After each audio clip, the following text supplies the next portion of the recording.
Chapter 69. Not to be put up with.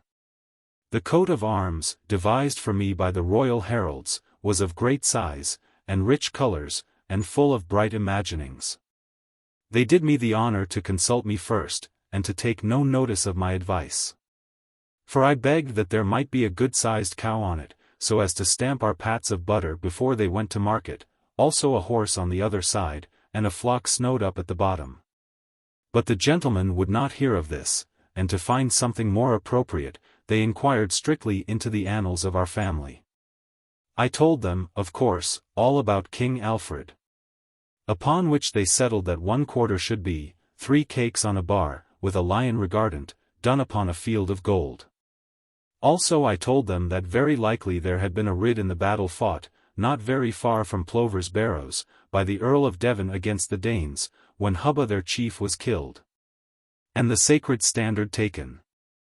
As some of the Danes are said to be buried, even upon land of ours, and we call their graves, if such they be, even to this day, barrows.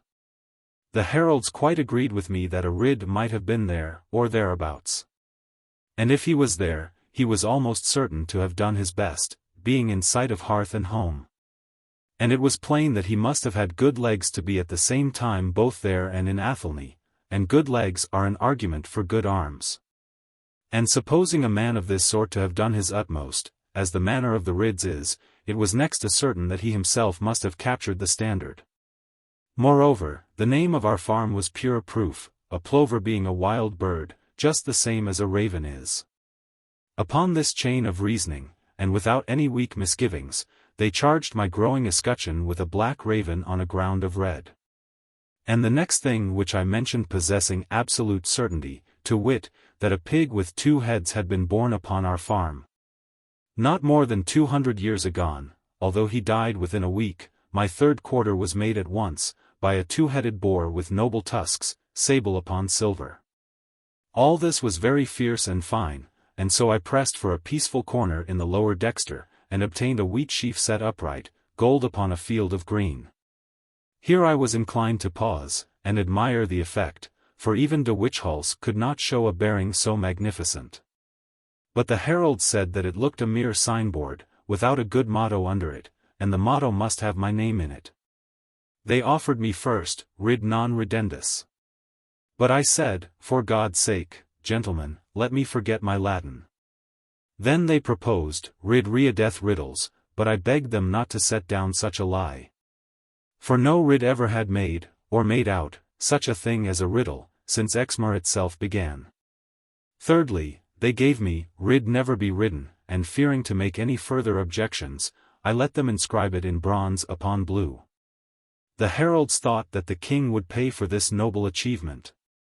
But his majesty, although graciously pleased with their ingenuity, declined in the most decided manner to pay a farthing towards it. And as I had now no money left, the heralds became as blue as azure, and as red as gules. Until Her Majesty the Queen came forward very kindly, and said that if His Majesty gave me a coat of arms, I was not to pay for it.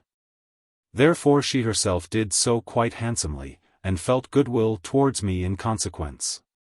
Now being in a hurry, so far at least as it is in my nature to hurry, to get to the end of this narrative, is it likely that I would have dwelled so long upon my coat of arms? But for some good reason?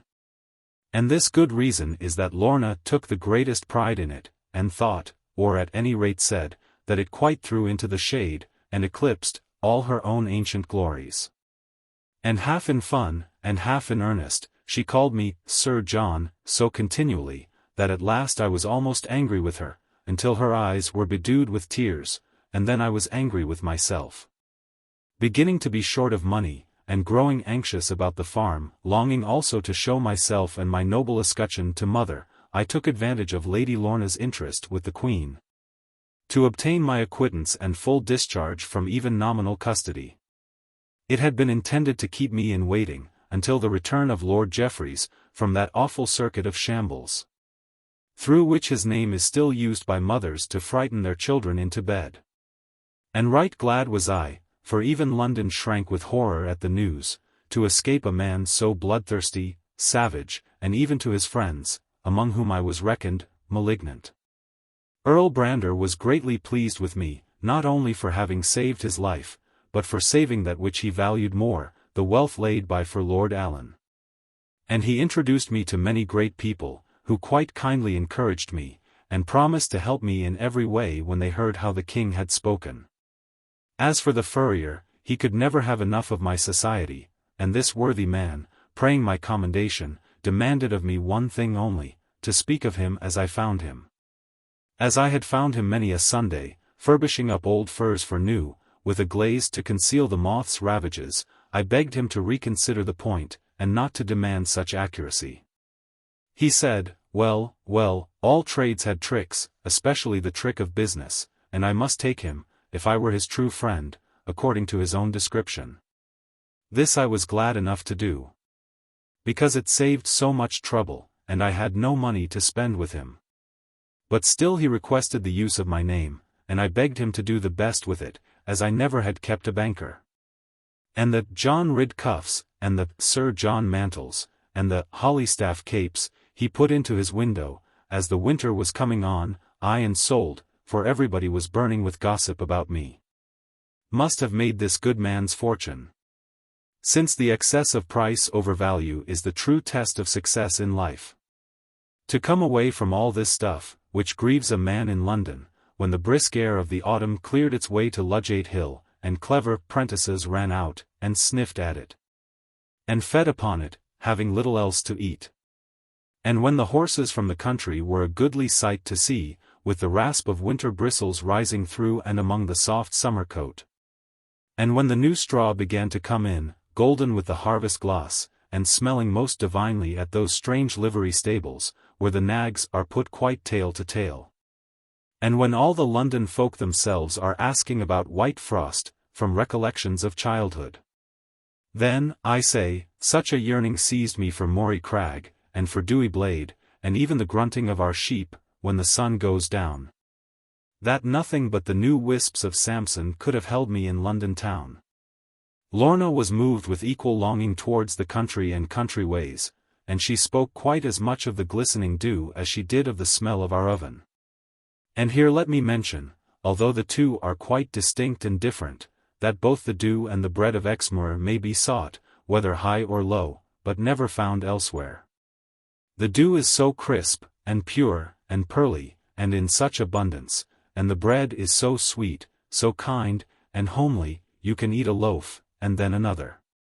Now while I was walking daily in and out great crowds of men, few of whom had any freedom from the cares of money, and many of whom were even morbid with a worse pest called politics, I could not be quit of thinking how we jostle one another.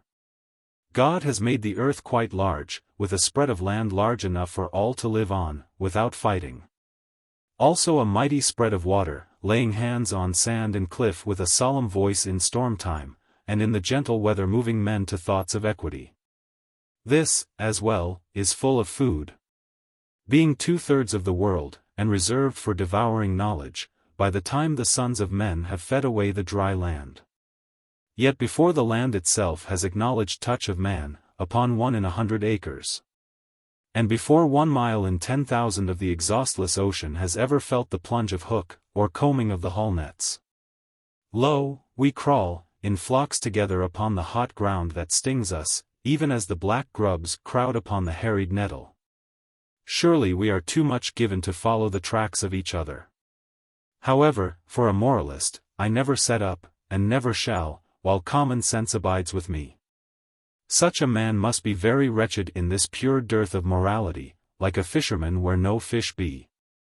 And most of us have enough to do to attend to our own morals. Enough that I resolved to go, and as Lorna could not come with me, it was even worse than stopping.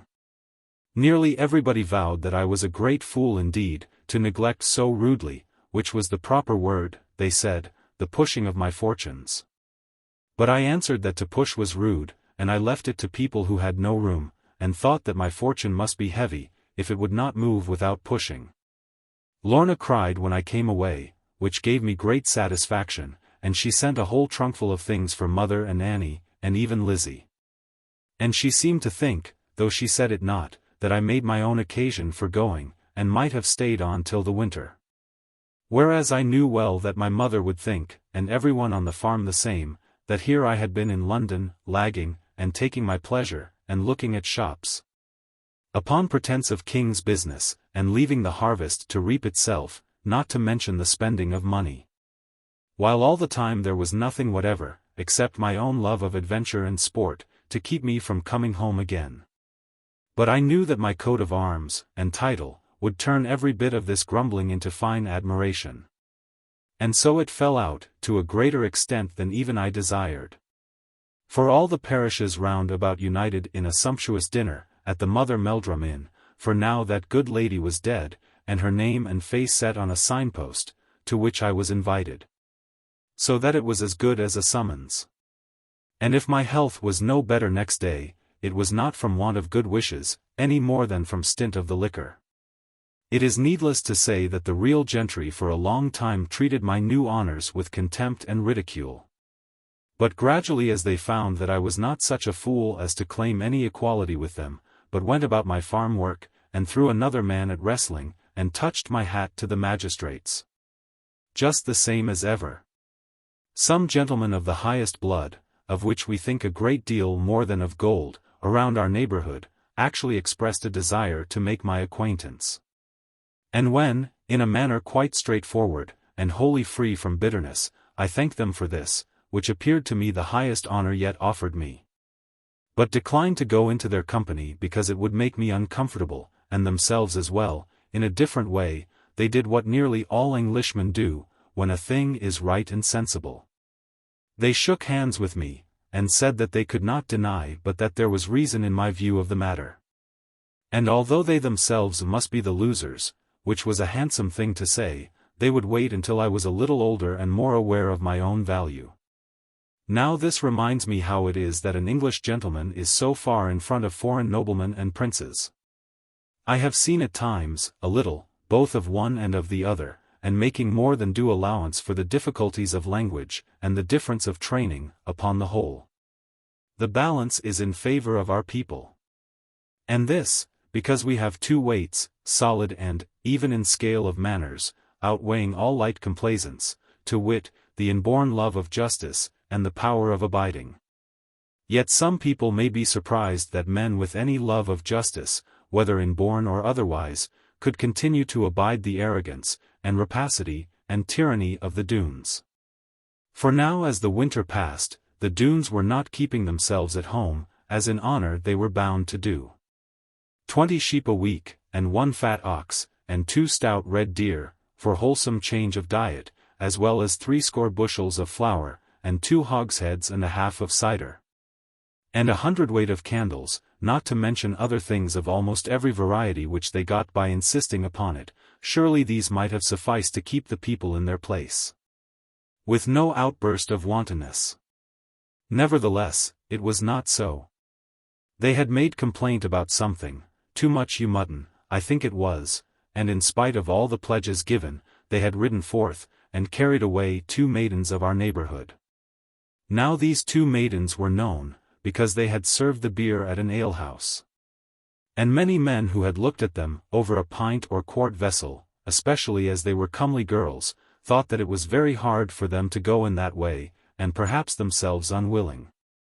And their mother, although she had taken some money, which the Doones were always full of, declared that it was a robbery. And though it increased for a while the custom, that must soon fall off again. And who would have her 2 girls now, clever as they were and good? Before we had finished meditating upon this loose outrage, for so I at least would call it, though people accustomed to the law may take a different view of it, we had news of a thing far worse, which turned the hearts of our women sick. This I will tell in most careful language, so as to give offence to none, if skill of words may help it. 11. Mistress Marjorie Badcock, a healthy and upright young woman, with a good rich colour, and one of the finest henroosts anywhere round our neighbourhood, was nursing her child about 6 of the clock, and looking out for her husband. Now this child was too old to be nursed, as everybody told her, for he could run, say 2 yards alone, and perhaps 4 or 5, by holding to handles. And he had a way of looking round, and spreading his legs, and laughing, with his brave little body well fetched up, after a desperate journey to the end of the table. Which his mother said nothing could equal. Nevertheless, he would come to be nursed, as regular as a clock, almost, and, inasmuch as he was the first, both father and mother made much of him. For God only knew whether they could ever compass such another one.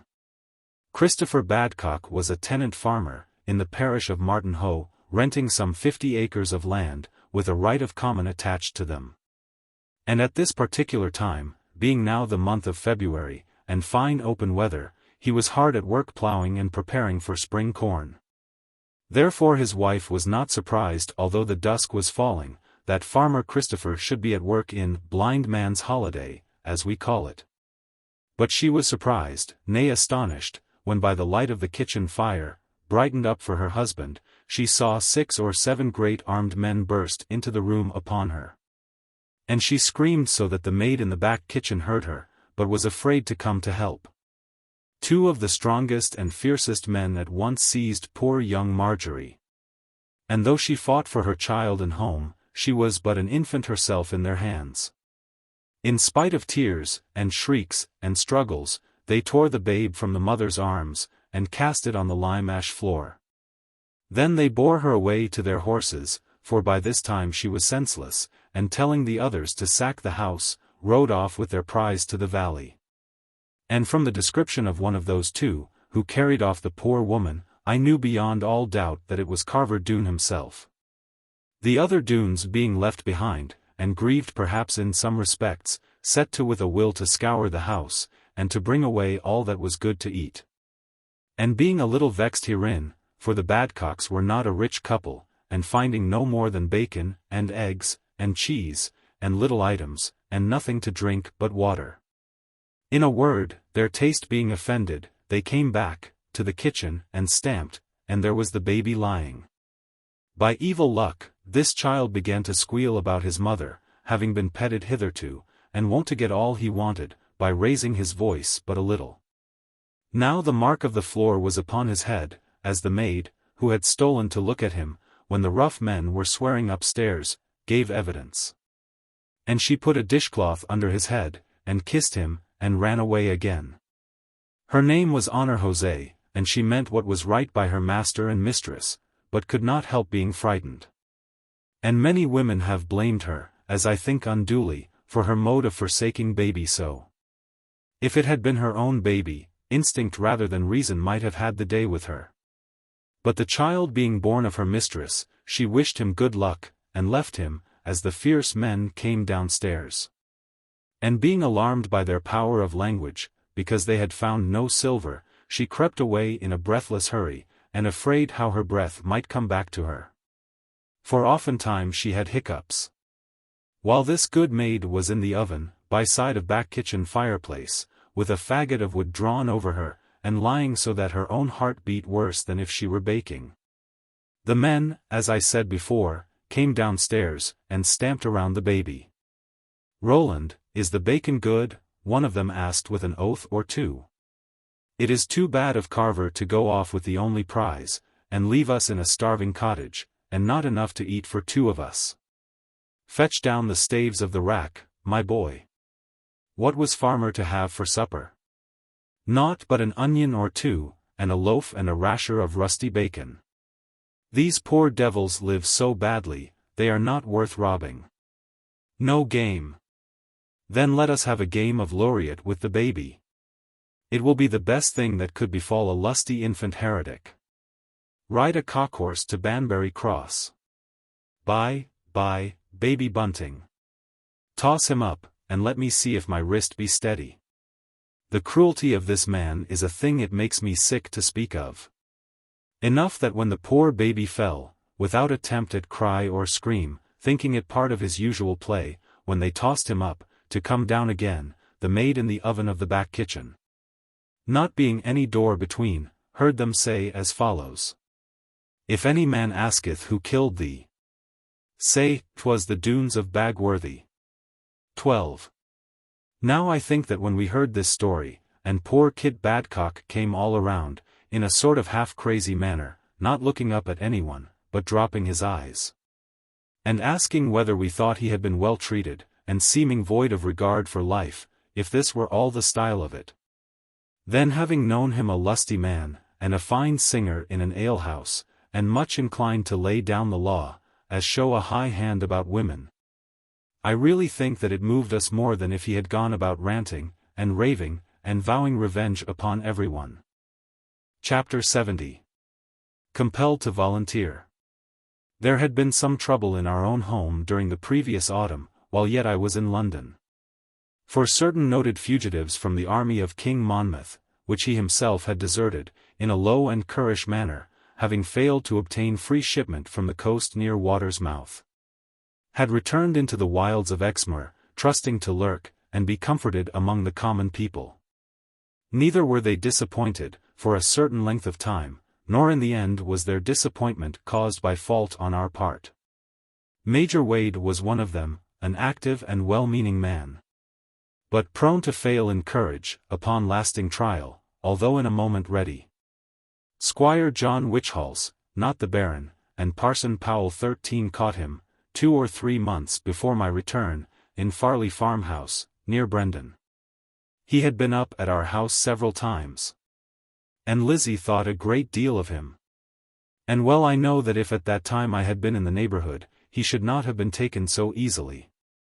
John Birch, the farmer who had sheltered him, was so fearful of punishment, that he hanged himself, in a few days' time, and even before he was apprehended. But nothing was done to Grace Howe, of Bridgeball, who had been Wade's greatest comforter, neither was anything done to us. Although Eliza had added greatly to Mother's alarm and danger by falling upon Rector Powell, and most soundly rating him for his meanness, and his cruelty, and cowardice, as she called it, in setting men with firearms upon a poor helpless fugitive, and robbing all our neighborhood of its fame for hospitality. However, by means of Sergeant Bloxham, and his good report of us, as well as by virtue of Wade's confession, which proved of use to the government, my mother escaped all penalties. It is likely enough that good folk will think it hard upon our neighborhood to be threatened, and sometimes heavily punished, for kindness and humanity, and yet to be left to help ourselves against tyranny, and base rapine. And now at last our gorge was risen, and our hearts in tumult. We had borne our troubles long, as a wise and wholesome chastisement, quite content to have some few things of our own unmeddled with. But what could a man dare to call his own, or what right could he have to wish for it, while he left his wife and children at the pleasure of any stranger? The people came flocking all around me, at the blacksmith's forge, and the Brendan alehouse, and I could scarce come out of church, but they got me among the tombstones. They all agreed that I was bound to take command and management. I bade them go to the magistrates, but they said they had been too often. Then I told them that I had no wits for ordering of an armament, although I could find fault enough with the one which had not succeeded. But they would hearken to none of this. All they said was, "Try to lead us, and we will try not to run away." This seemed to me to be common sense, and good stuff, instead of mere bragging. Moreover, I myself was moved by the bitter wrongs of Marjorie, having known her at the Sunday school, ere ever I went to Tiverton, and having in those days serious thoughts of making her my sweetheart, although she was 3 years my elder. But now I felt this difficulty: the Doones had behaved very well to our farm, and to Mother, and all of us, while I was away in London. Therefore, would it not be shabby, and mean, for me to attack them now? Yet being pressed still harder and harder, as day by day the excitement grew, with more and more talking over it, and no one else coming forward to undertake the business, I agreed at last to this: that if the Doones, upon fair challenge, would not endeavor to make amends by giving up Mistress Marjorie, as well as the man who had slain the babe, then I would lead the expedition, and do my best to subdue them. All our men were content with this, being thoroughly well assured from experience, that the haughty robbers would only shoot any man who durst approach them with such proposal. And then arose a difficult question: who was to take the risk of making overtures so unpleasant? I waited for the rest to offer, and as none was ready, the burden fell on me, and seemed to be of my own inviting. Hence I undertook the task, sooner than reason about it. For to give the cause of everything is worse than to go through with it. It may have been 3 of the afternoon, when leaving my witnesses behind, for they preferred the background, I appeared with our Lizzie's white handkerchief upon a kidney bean stick, at the entrance to the robber's dwelling. Scarce knowing what might come of it, I had taken the wise precaution of fastening a Bible over my heart, and another across my spinal column, in case of having to run away, with rude men shooting after me. For my mother said that the word of God would stop a 2-inch bullet, with 3 ounces of powder behind it. Now I took no weapons, save those of the Spirit, for fear of being misunderstood. But I could not bring myself to think that any of honorable birth would take advantage of an unarmed man coming in guise of peace to them. And this conclusion of mine held good, at least for a certain length of time. Inasmuch as 2 decent Doones appeared, and hearing of my purpose, offered, without violence, to go and fetch the captain, if I would stop where I was, and not begin to spy about anything. To this, of course, I agreed at once, for I wanted no more spying, because I had thorough knowledge of all ins and outs already. Therefore, I stood waiting steadily, with one hand in my pocket feeling a sample of corn for market, and the other against the rock, while I wondered to see it so brown already. Those men came back in a little while, with a sharp short message that Captain Carver would come out and speak to me by and by, when his pipe was finished. Accordingly, I waited long, and we talked about the signs of bloom for the coming apple season, and the rain that had fallen last Wednesday night, and the principal dearth of Devonshire.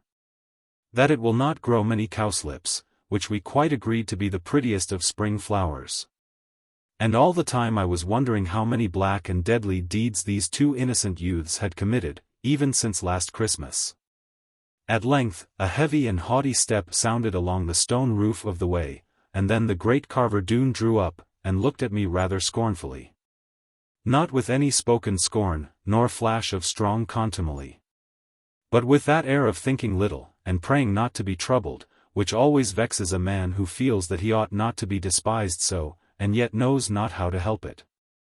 "What is it you want, young man?" he asked, as if he had never seen me before. In spite of that strong loathing which I always felt at sight of him, I commanded my temper moderately, and told him that I was come for his good, and that of his worshipful company, far more than for my own. That a general feeling of indignation had arisen among us at the recent behavior of certain young men, for which he might not be answerable, and for which we would not condemn him, without knowing the rights of the question. But I begged him clearly to understand that a vile and inhuman wrong had been done, and such as we could not put up with. But that if he would make what amends he could by restoring the poor woman, and giving up that odious brute who had slain the harmless infant, we would take no further motion, and things should go on as usual. As I put this in the fewest words that would meet my purpose, I was grieved to see a disdainful smile spread on his sallow countenance. Then he made me a bow of mock courtesy, and replied as follows: "Sir John, your new honours have turned your poor head, as might have been expected. We are not in the habit of deserting anything that belongs to us, far less our sacred relatives. The insolence of your demand well-nigh outdoes the ingratitude. If there be a man upon Exmoor who has grossly ill-used us, kidnapped our young women, and slain 6 of our young men, you are that outrageous rogue, Sir John. And after all this, how have we behaved? We have laid no hand upon your farm, we have not carried off your women, we have even allowed you to take our queen, by creeping and crawling treachery. And we have given you leave of absence to help your cousin the highwayman, and to come home with a title. And now, how do you requite us? By inflaming the boorish indignation at a little frolic of our young men, and by coming with insolent demands, to yield to which would ruin us.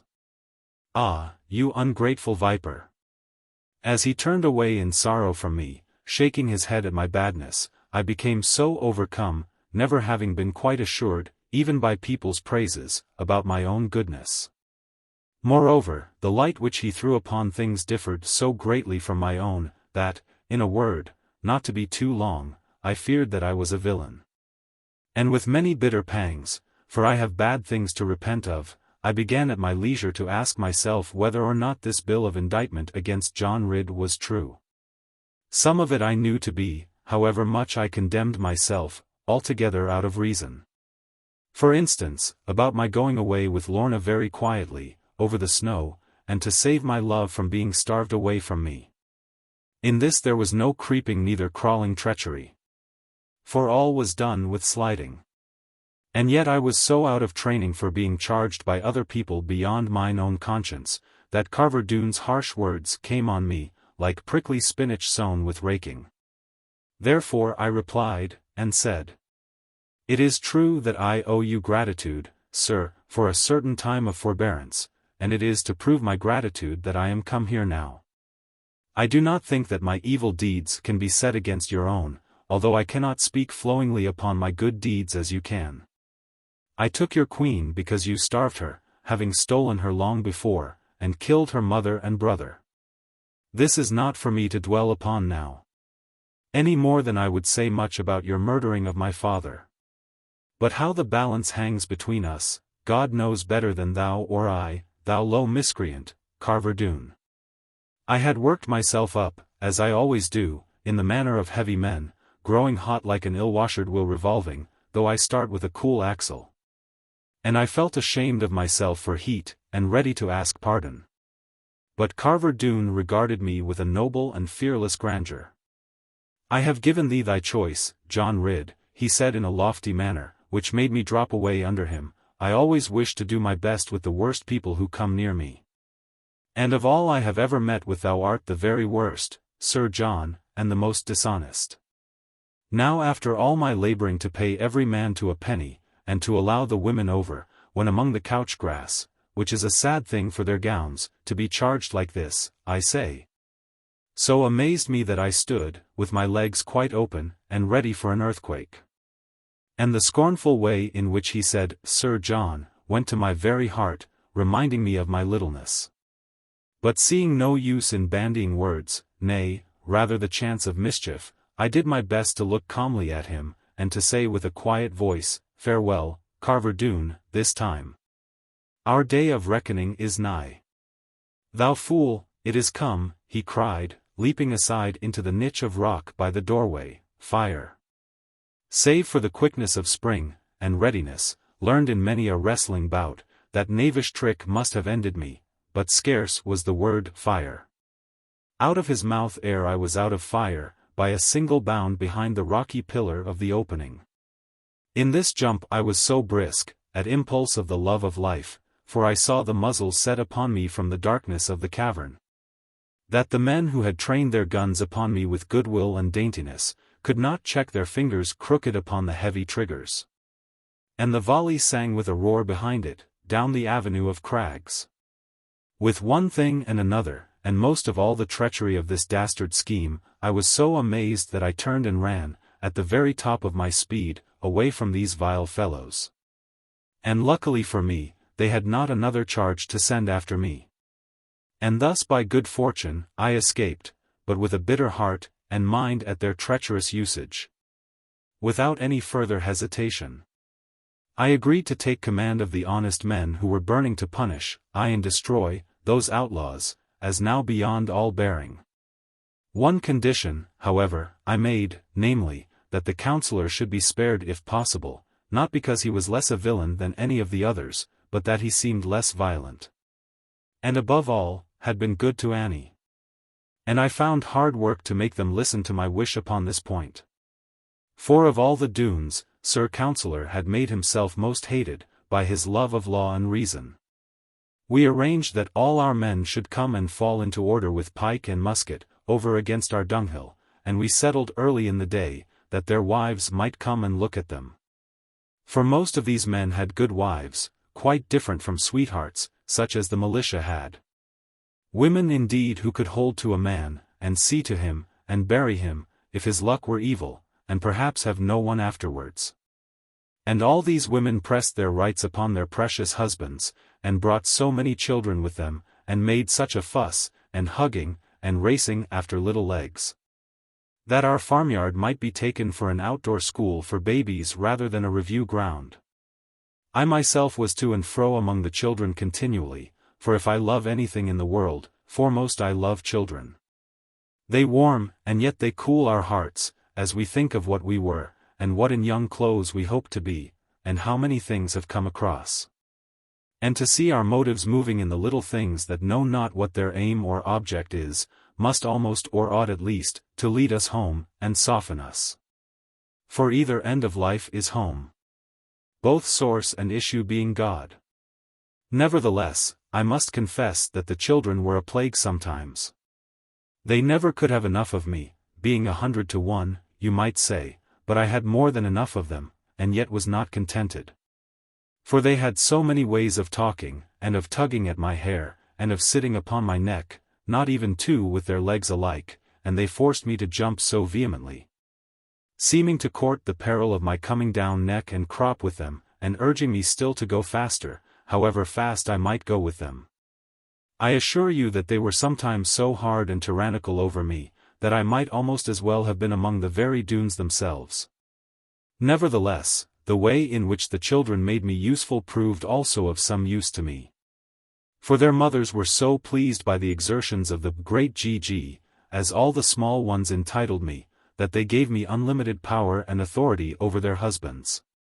Moreover, they did their utmost among their relatives round about, to fetch recruits for our little band. And by such means, several of the yeomanry from Barnstaple, and from Tiverton, were added to our number. And inasmuch as these were armed with heavy swords, and short carabines, their appearance was truly formidable. Tom Faggus also joined us heartily, being now quite healed of his wound, except at times when the wind was easterly. He was made second in command to me. And I would gladly have had him first, as more fertile in expedients, but he declined such rank on the plea that I knew most of the seat of war. Besides that I might be held in some measure to draw authority from the king. Also Uncle Ben came over to help us with his advice and presence, as well as with a band of stout warehousemen, whom he brought from Dulverton. For he had never forgiven the old outrage put upon him. And though it had been to his interest to keep quiet during the last attack, under Commander Stickles, for the sake of his secret gold mine, yet now he was in a position to give full vent to his feelings. For he and his partners, when fully assured of the value of their diggings, had obtained from the Crown a license to adventure in search of minerals, by payment of a heavy fine and a yearly royalty. Therefore they had now no longer any cause for secrecy, neither for dread of the outlaws, having so added to their force as to be a match for them. And although Uncle Ben was not the man to keep his miners idle an hour more than might be helped, he promised that when we had fixed the moment for an assault on the valley, a score of them should come to aid us, headed by Simon Carfax, and armed with the guns which they always kept for the protection of their gold. Now whether it were Uncle Ben, or whether it were Tom Faggus or even my own self, for all three of us claimed the sole honor, is more than I think fair to settle without allowing them a voice. But at any rate, a clever thing was devised among us. And perhaps it would be the fairest thing to say that this bright stratagem, worthy of the great Duke himself, was contributed, little by little, among the entire three of us, all having pipes and schnapps and water, in the chimney corner. However, the world, which always judges according to reputation, vowed that so fine a stroke of war could only come from a highwayman. And so Tom Faggus got all the honor, at less perhaps than a third of the cost. Not to attempt to rob him of it, for robbers, more than any other, contend for rights of property, let me try to describe this grand artifice. It was known that the Doones were fond of money, as well as strong drink, and other things, and more especially fond of gold, when they could get it pure and fine. Therefore it was agreed that in this way we should tempt them, for we knew that they looked with ridicule upon our rustic preparations. After repulsing King's troopers, and the militia of 2 counties, was it likely that they should yield their fortress to a set of ploughboys? We, for our part, felt of course, the power of this reasoning, and that where regular troops had failed, half-armed countrymen must fail, except by superior judgment and harmony of action. Though perhaps the militia would have sufficed, if they had only fought against the foe, instead of against each other. From these things we took warning. Having failed through over-confidence, was it not possible now to make the enemy fail through the selfsame cause? Hence, what we devised was this: to delude from home a part of the robbers, and fall by surprise on the other part. We caused it to be spread abroad that a large heap of gold was now collected at the mine of the Wizard's Slough. And when this rumor must have reached them, through women who came to and fro, as some entirely faithful to them were allowed to do, we sent Captain Simon Carfax, the father of little Gwenny, to demand an interview with the Counsellor, by night, and as it were secretly. Then he was to set forth a list of imaginary grievances against the owners of the mine, and to offer partly through resentment, partly through the hope of gain, to betray into their hands, upon the Friday night, by far the greatest weight of gold as yet sent up for refining. He was to have 1/4 part, and they to take the residue. But inasmuch as the convoy across the moors, under his command, would be strong, and strongly armed, the Doones must be sure to send not less than 100 of men, if possible. He himself, at a place agreed upon, and fit for an ambuscade, would call a halt, and contrive in the darkness to pour a little water into the priming of his company's guns. It cost us some trouble and a great deal of money to bring the sturdy Cornishman into this deceitful part. And perhaps he never would have consented but for his obligation to me, and the wrongs, as he said, of his daughter. However, as he was the man for the task, both from his coolness and courage, and being known to have charge of the mine, I pressed him, until he undertook to tell all the lies we required. And right well he did it too, having once made up his mind to it, and perceiving that his own interests called for the total destruction of the robbers. Chapter 71. A long account settled. Having resolved on a night assault, as our undisciplined men, 3/4 of whom had never been shot at, could not fairly be expected to march up to visible musket mouths, we cared not much about drilling our forces, only to teach them to hold a musket, so far as we could supply that weapon to those with the cleverest eyes, and to give them familiarity with the noise it made in exploding. And we fixed upon Friday night for our venture, because the moon would be at the full, and our powder was coming from Dulverton on the Friday afternoon. Uncle Reuben did not mean to expose himself to shooting, his time of life for risk of life being now well over and the residue too valuable.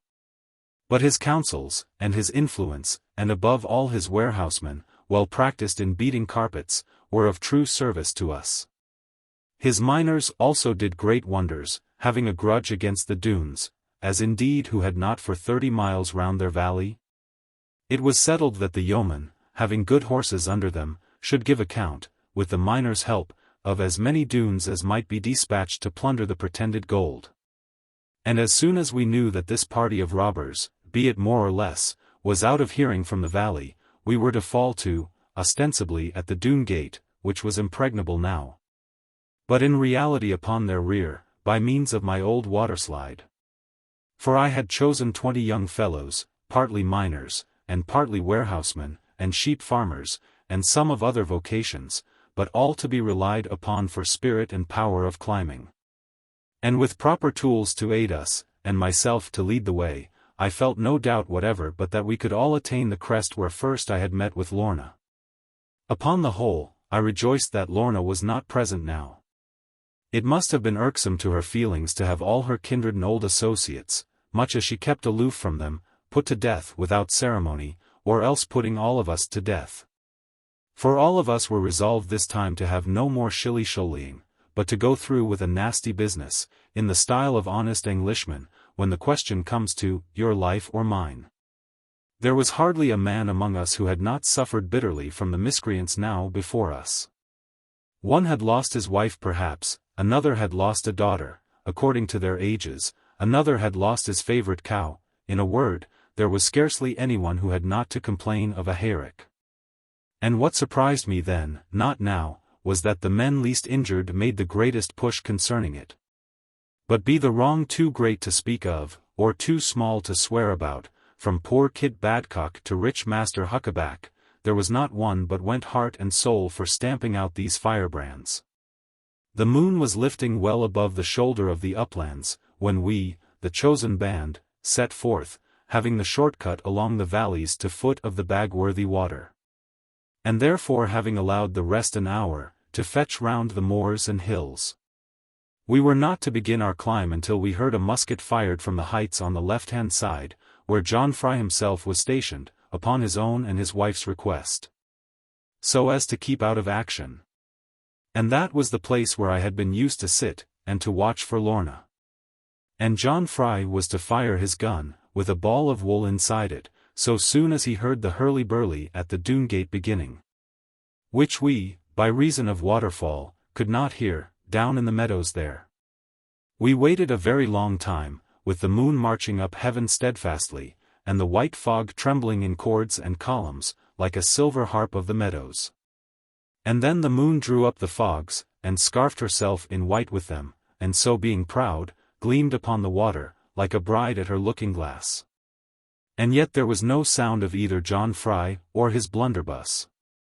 I began to think that the worthy John, being out of all danger, and having brought a counterpane, according to his wife's directions, because one of the children had a cold, must veritably have gone to sleep, leaving other people to kill, or be killed, as might be the will of God, so that he were comfortable.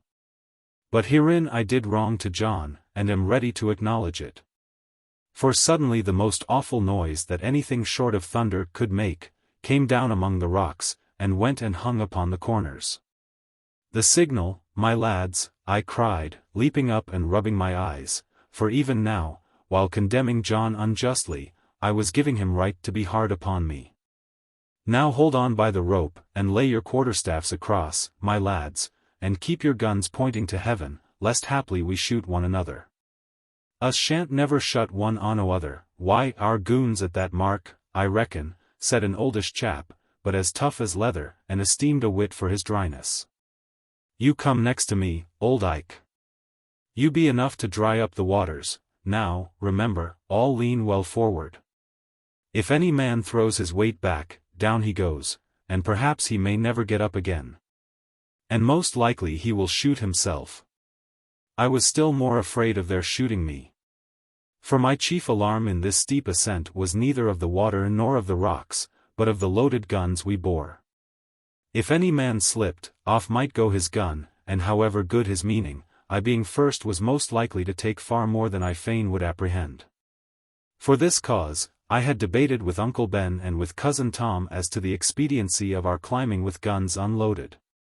But they, not being in the way themselves, assured me that there was nothing to fear, except through uncommon clumsiness. And that as for charging our guns at the top, even veteran troops could scarcely be trusted to perform it properly in the hurry, and the darkness, and the noise of fighting before them. However, thank God, though a gun went off, no one was any the worse for it, neither did the Doones notice it, in the thick of the firing in front of them. For the orders to those of the sham attack, conducted by Tom Faggus, were to make the greatest possible noise, without exposure of themselves, until we, in the rear, had fallen to. Which John Fry was again to give the signal of. Therefore we, of the chosen band, stole up the meadow quietly, keeping in the blots of shade, and hollow of the watercourse. And the earliest notice the Counsellor had, or anyone else, of our presence, was the blazing of the logwood house, where lived that villain Carver. It was my especial privilege to set this house on fire, upon which I had insisted, exclusively and conclusively. No other hand but mine should lay a brand, or strike steel on flint for it.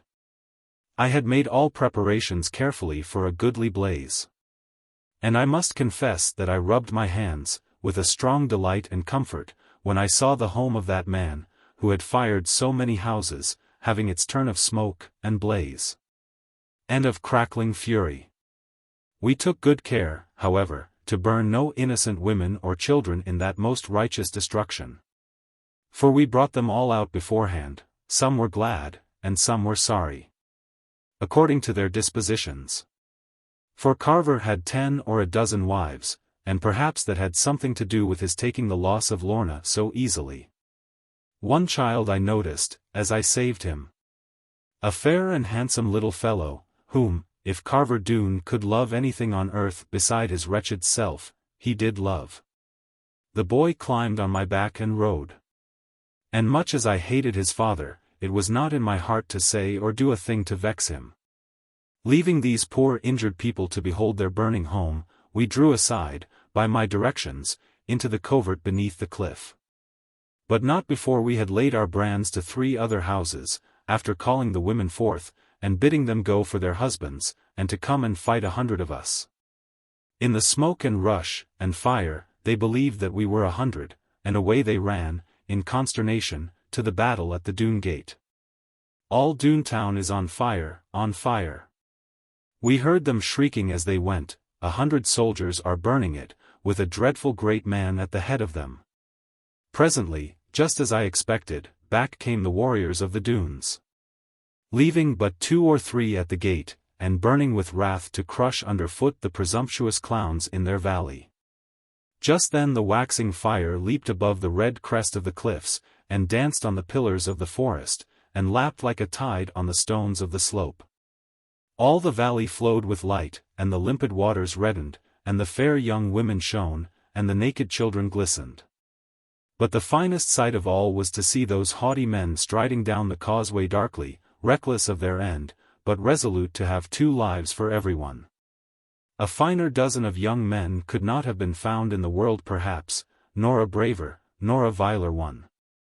Seeing how few there were of them, I was very loath to fire, although I covered the leader, who appeared to be dashing Charlie.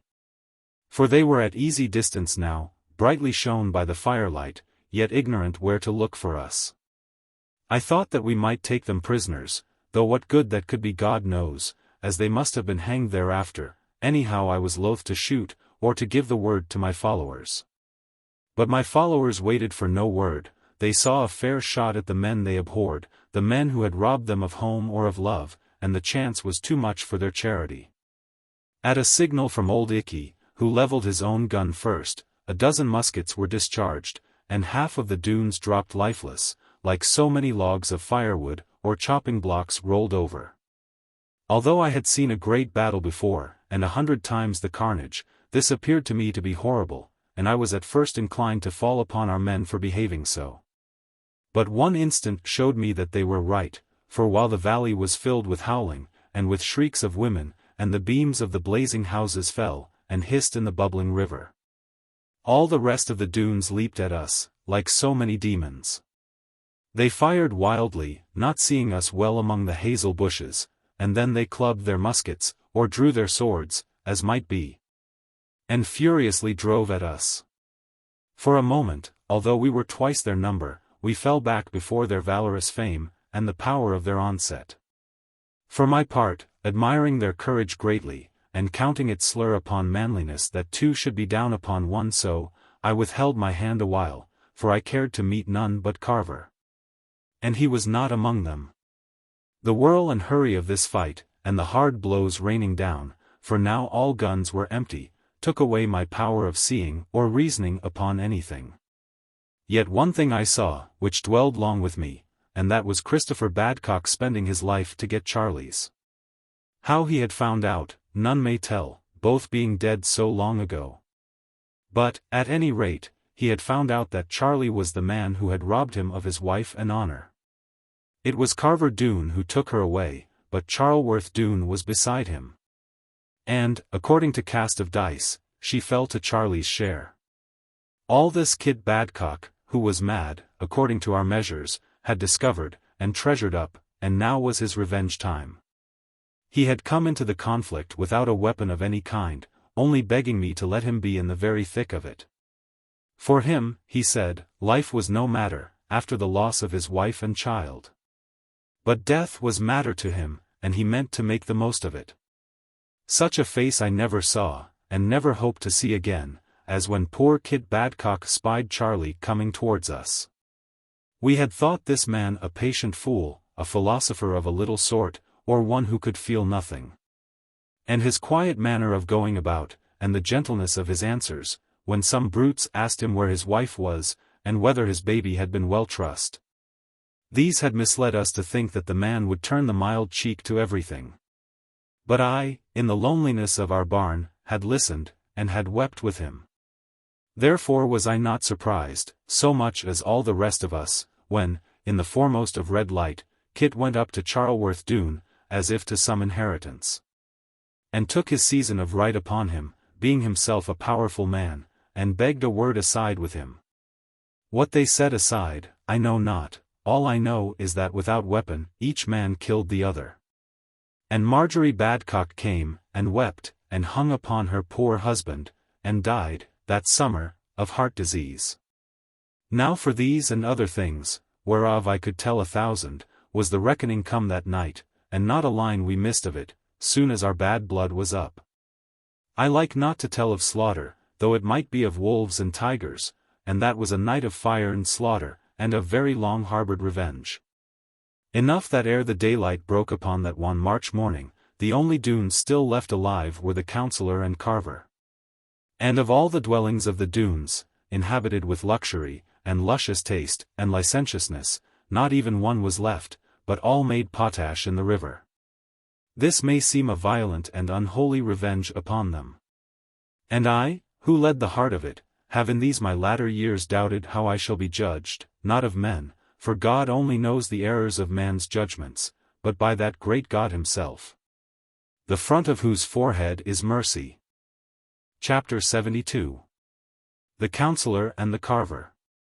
From that great confusion, for nothing can be broken up, whether lawful or unlawful, without a vast amount of dust, and many people grumbling and mourning for the good old times, when all the world was happiness, and every man a gentleman, and the sun himself far brighter than since the brassy idol upon which he shone was broken. From all this loss of ancient landmarks, as unrobbed men began to call our clearance of those murderers, we returned on the following day, almost as full of anxiety as we were of triumph. In the first place, what could we possibly do with all these women and children, thrown on our hands as one might say, with none to protect and care for them? Again, how should we answer to the justices of the peace, or perhaps even to Lord Jeffreys, for having, without even a warrant, taken the law into our own hands, and abetted our nuisance so forcibly? And then, what was to be done with the spoil, which was of great value, though the diamond necklace came not to public light? For we saw a mighty host of claimants already leaping up for booty. Every man who had ever been robbed, expected usury on his loss. The lords of the manors demanded the whole, and so did the King's Commissioner of Revenue at Porlock. And so did the men who had fought our battle.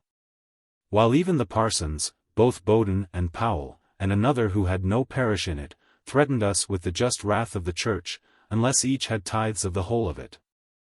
Now this was not as it ought to be, and it seemed as if by burning the nest of robbers, we had but hatched their eggs. Until being made sole guardian of the captured treasure, by reason of my known honesty, I hit upon a plan, which gave very little satisfaction. Yet carried this advantage, that the grumblers argued against one another and for the most part came to blows, which renewed their goodwill to me, as being abused by the adversary. And my plan was no more than this, not to pay a farthing to Lord of Manor, Parson, or even King's Commissioner. But after making good some of the recent and proven losses, where the men could not afford to lose, to pay the residue, which might be worth some £50,000, into the Exchequer at Westminster.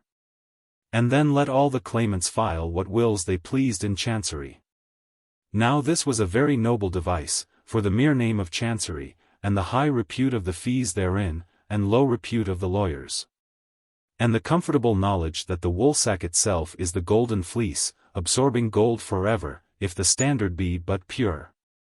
Consideration of these things staved off at once the lords of the manors, and all the little farmers, and even those whom most I feared, videlicet, the parsons. And the King's Commissioner was compelled to profess himself contented, although of all he was most aggrieved, for his pickings would have been goodly. Moreover, by this plan I made, although I never thought of that, a mighty friend worth all the enemies, whom the loss of money moved. The first man now in the kingdom, by virtue perhaps of energy, rather than of excellence, was the great Lord Jeffreys, appointed the head of the equity, as well as the law of the realm. For his kindness in hanging 500 people, without the mere brief of trial. 9 out of 10 of these people were innocent, it was true.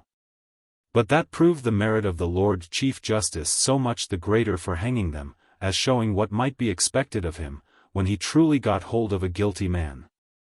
Now the king had seen the force of this argument, and not being without gratitude for a high-seasoned dish of cruelty, had promoted the only man in England, combining the gifts of both butcher and cook. Nevertheless, I do beg you all to believe of me, and I think that, after following me so long, you must believe it, that I did not even know at the time of Lord Jeffreys's high promotion. Not that my knowledge of this would have led me to act otherwise in the matter, for my object was to pay into an office, and not to any official.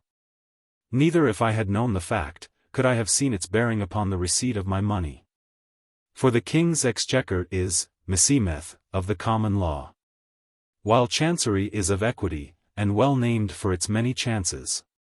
But the true result of the thing was this: Lord Jeffreys being now head of the law, and almost head of the kingdom, got possession of that money, and was kindly pleased with it. And this met our second difficulty, for the law having won and laughed over the spoil, must have injured its own title by impugning our legality. Next, with regard to the women and children, we were long in a state of perplexity. We did our very best at the farm, and so did many others to provide for them, until they should manage about their own subsistence. And after a while this trouble went, as nearly all troubles go with time. Some of the women were taken back by their parents, or their husbands, or it may be their sweethearts. And those who failed of this, went forth, some upon their own account to the New World plantations, where the fairer sex is valuable, and some to English cities, and the plainer ones to field work. And most of the children went with their mothers, or were bound apprentices. Only Carver Doone's handsome child had lost his mother and stayed with me. This boy went about with me everywhere. He had taken as much of liking to me, first shown in his eyes by the firelight, as his father had of hatred. And I, perceiving his noble courage, scorn of lies, and high spirit, became almost as fond of Ensie as he was of me. He told us that his name was Ensie, meant for Enser, I suppose, from his father's grandfather, the old Sir Ensor Doone.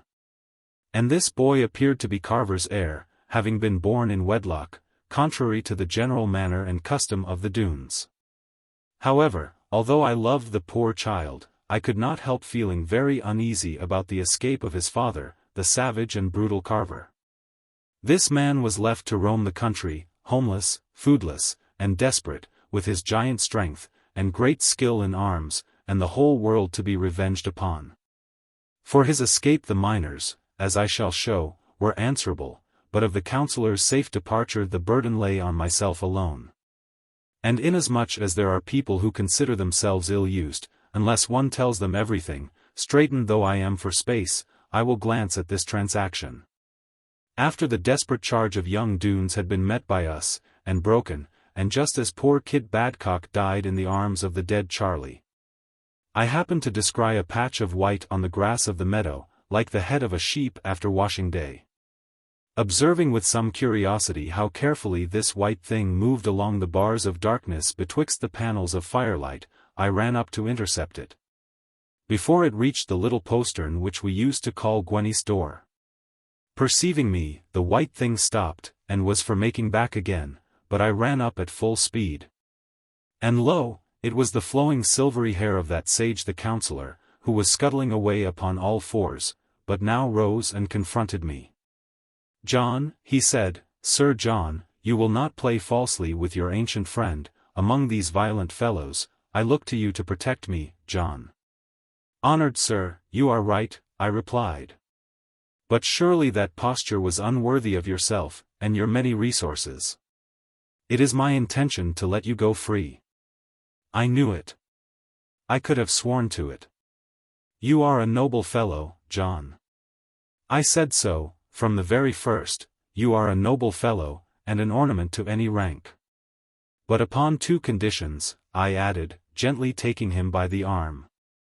For instead of displaying any desire to commune with my nobility, he was edging away toward the postern. "The first is that you tell me truly, for now it can matter to none of you, who it was that slew my father." "I will tell you truly and frankly, John, however painful to me to confess it. It was my son, Carver. I thought as much, or I felt as much all along, I answered, but the fault was none of yours, sir, for you were not even present. If I had been there, it would not have happened. I am always opposed to violence. Therefore, let me haste away, this scene is against my nature.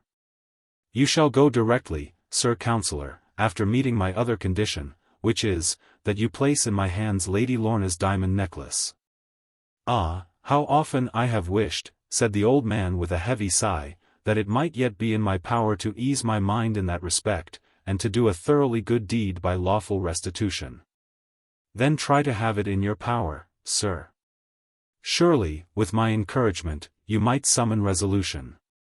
Alas, John, the resolution has been ready long ago.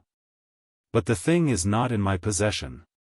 Carver, my son, who slew your father, upon him you will find the necklace. What are jewels to me, young man, at my time of life? Baubles and trash, I detest them, from the sins they have led me to answer for. When you come to my age, good Sir John, you will scorn all jewels, and care only for a pure and bright conscience. Ah! Ah! Let me go. I have made my peace with God. He looked so hoary, and so silvery, and serene in the moonlight, that verily I must have believed him, if he had not drawn in his breast. But I happen to have noticed that when an honest man gives vent to noble and great sentiments, he spreads his breast, and throws it out, as if his heart were swelling. Whereas I had seen this old gentleman draw in his breast more than once, as if it happened to contain better goods than sentiment. Will you applaud me, kind sir, I said, keeping him very tight, all the while, if I place it in your power to ratify your peace with God? The pledge is upon your heart, no doubt, for there it lies at this moment.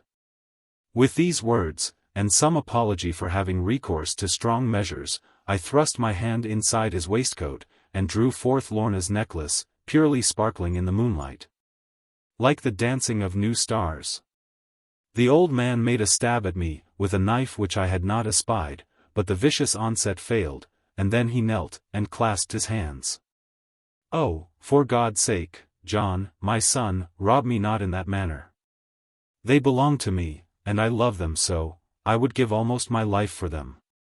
There is one jewel I can look at for hours, and see all the lights of heaven in it, which I never shall see elsewhere.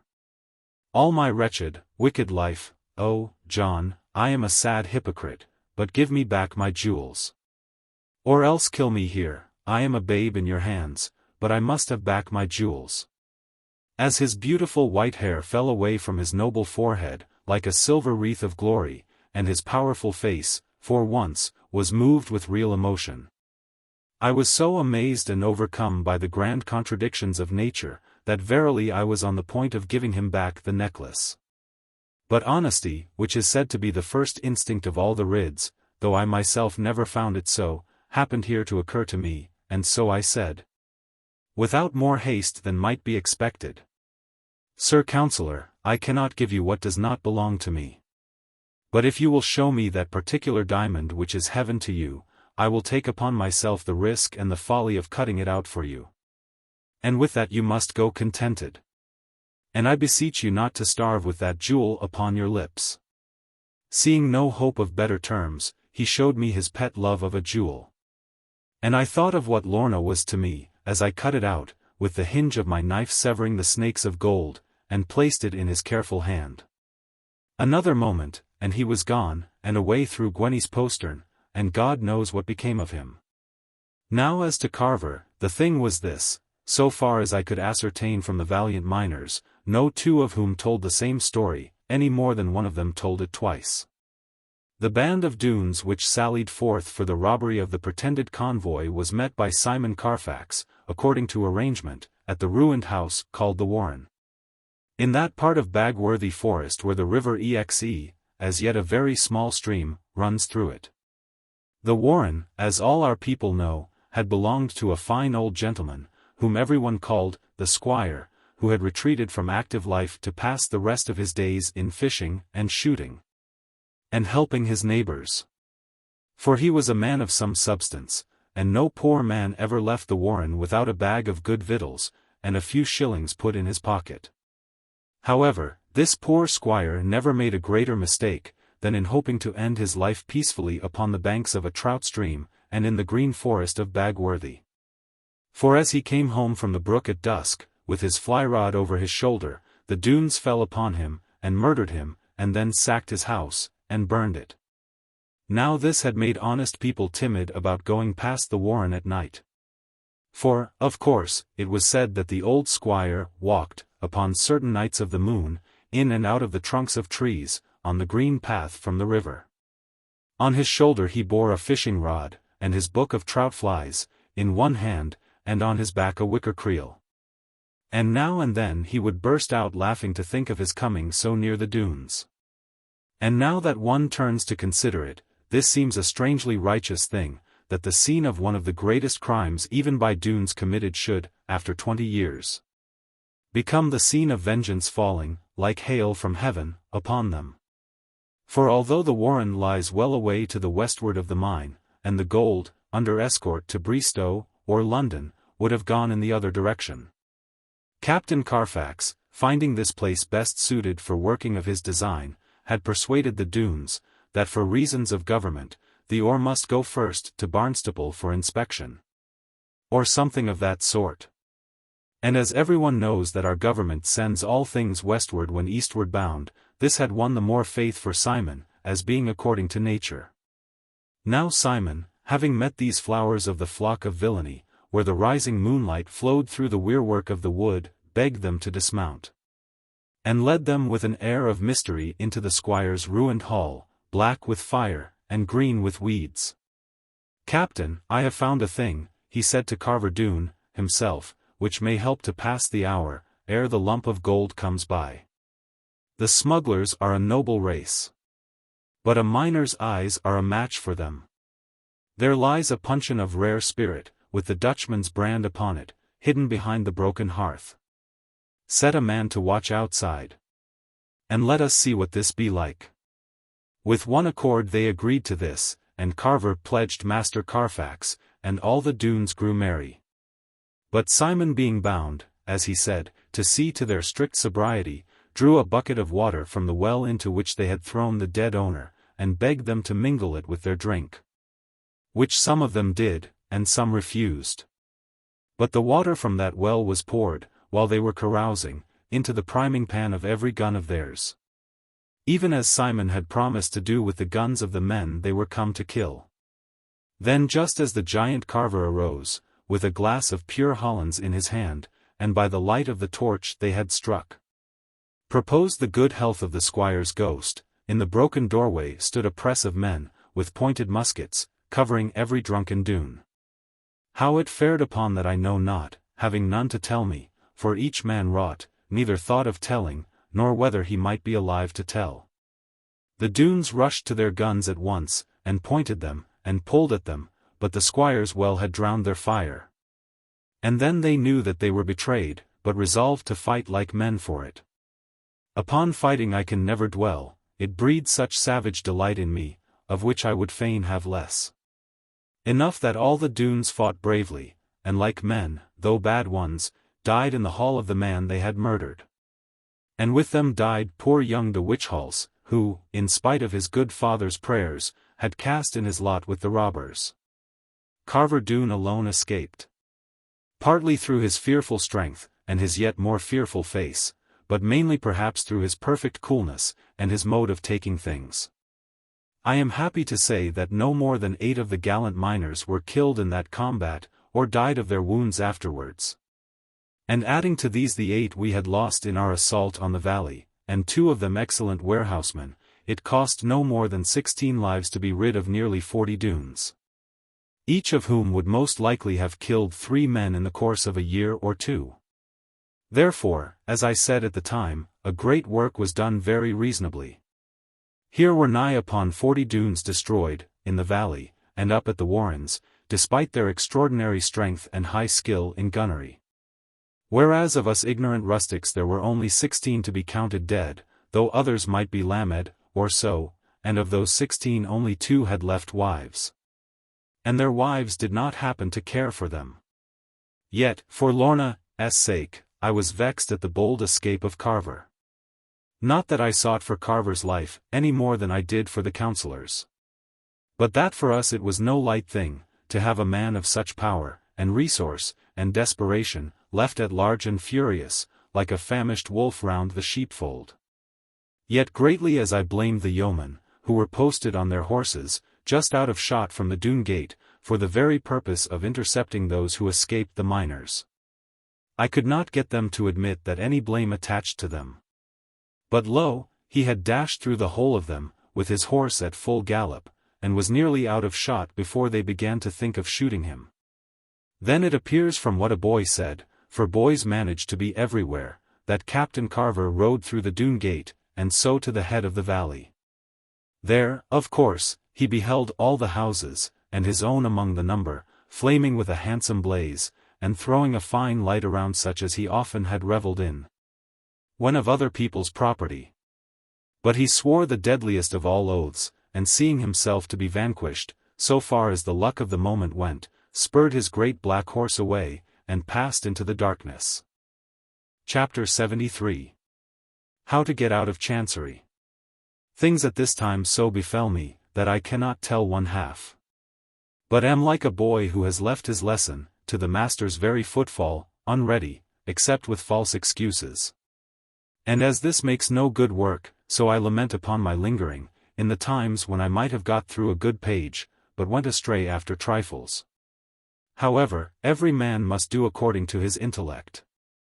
And looking at the easy manner of my constitution, I think that most men will regard me with pity and goodwill for trying, more than with contempt and wrath for having tried unworthily.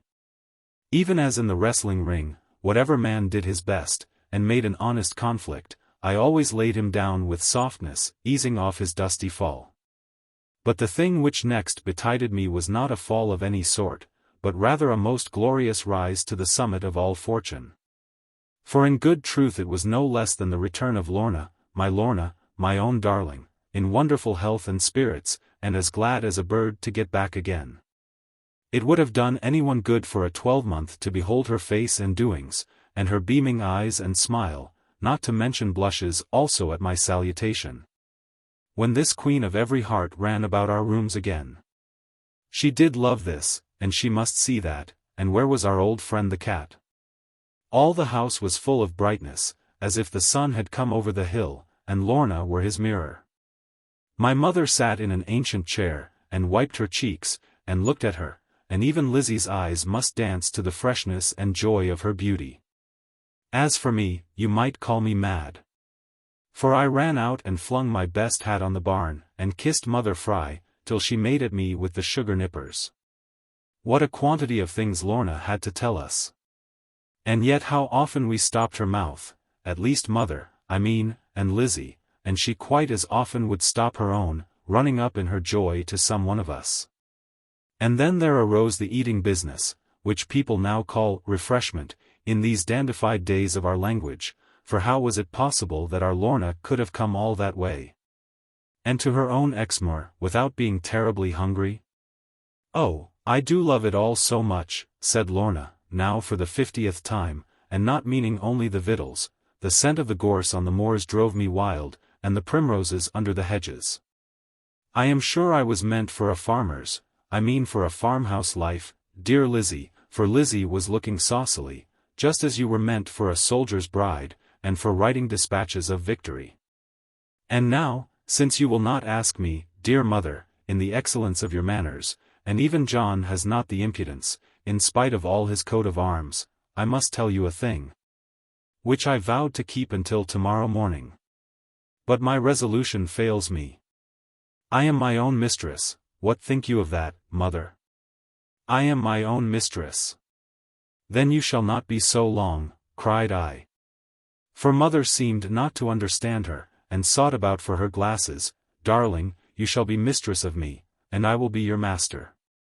A frank announcement of your intent, and beyond doubt a true one, but surely unusual at this stage, and a little premature, John. However, what must be, must be. And with tears springing out of smiles, she fell on my breast, and cried a bit. When I came to smoke a pipe over it, after the rest were gone to bed, I could hardly believe in my good luck.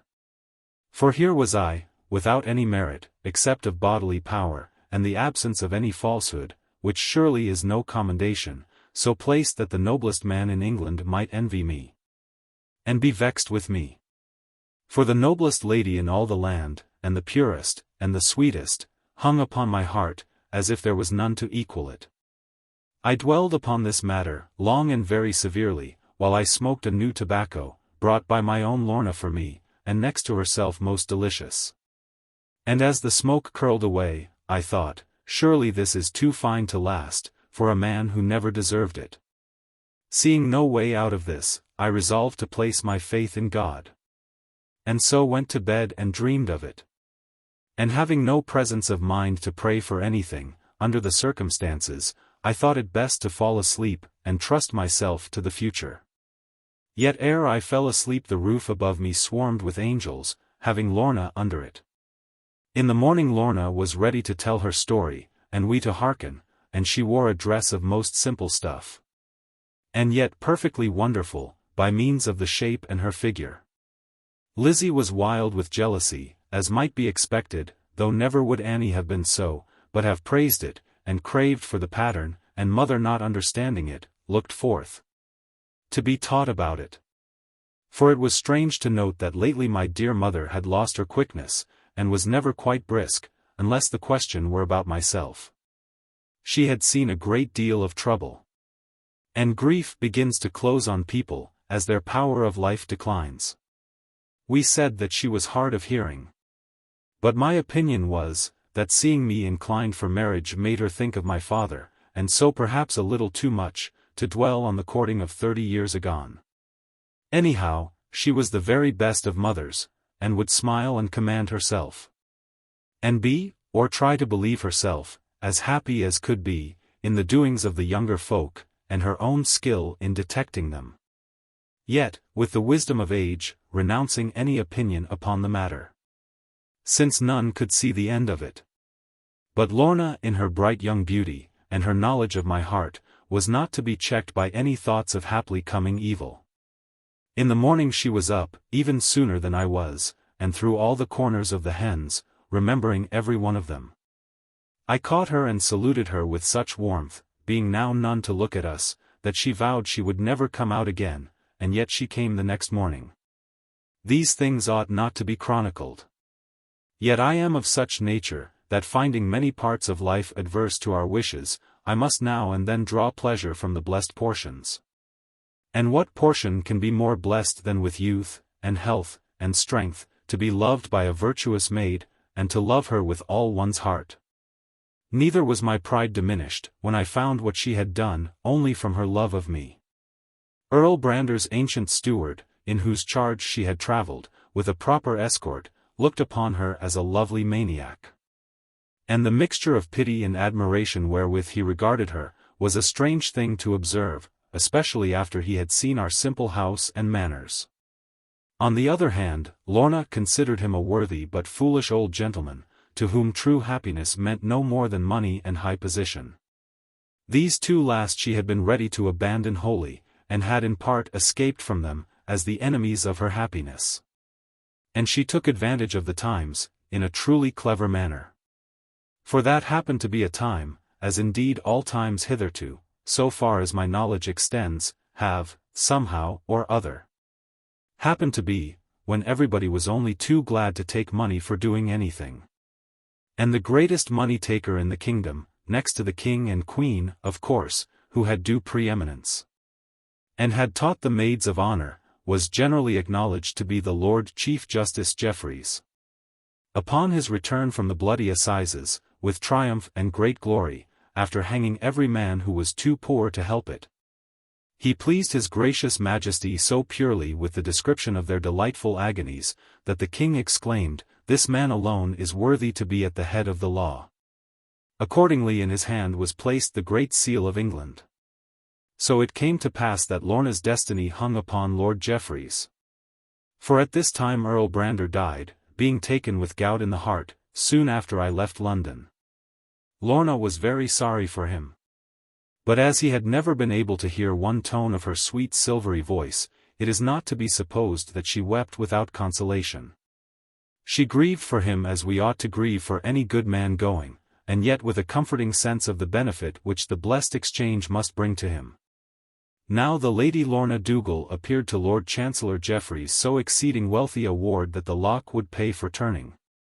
Therefore he came, of his own accord, to visit her, and to treat with her.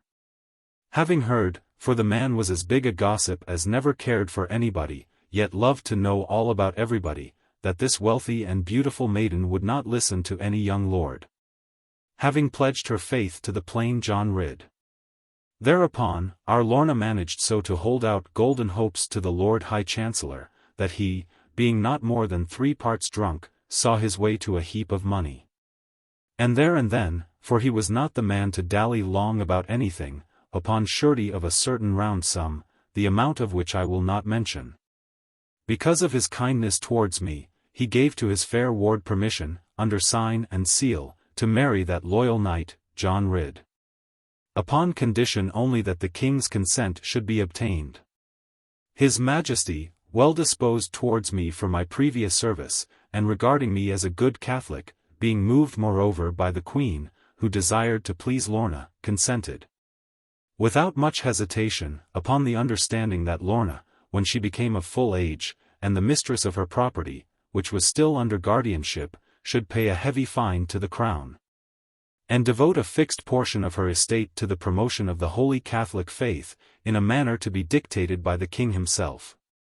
Inasmuch, however, as King James was driven out of his kingdom before this arrangement could take effect, and another king succeeded, who desired not the promotion of the Catholic religion, neither hankered after subsidies, whether French or English, that agreement was pronounced invalid, improper, and contemptible. However, there was no getting back the money once paid to Lord Chancellor Jeffreys. But what thought we of money at this present moment, or of position, or anything else, except indeed one another? Lorna told me, with the sweetest smile, that if I were minded to take her at all, I must take her without anything. Inasmuch as she meant, upon coming of age, to make over the residue of her estates to the next of kin, as being unfit for a farmer's wife. And I replied with the greatest warmth and a readiness to worship her, that this was exactly what I longed for, but had never dared to propose it. But dear mother looked most exceeding grave, and said that to be sure her opinion could not be expected to count for much, but she really hoped that in 3 years' time we should both be a little wiser, and have more regard for our interests, and perhaps those of others by that time. And Master Snow having daughters only, and nobody coming to marry them, if anything happened to the good old man, and who could tell in 3 years' time what might happen to all or any of us?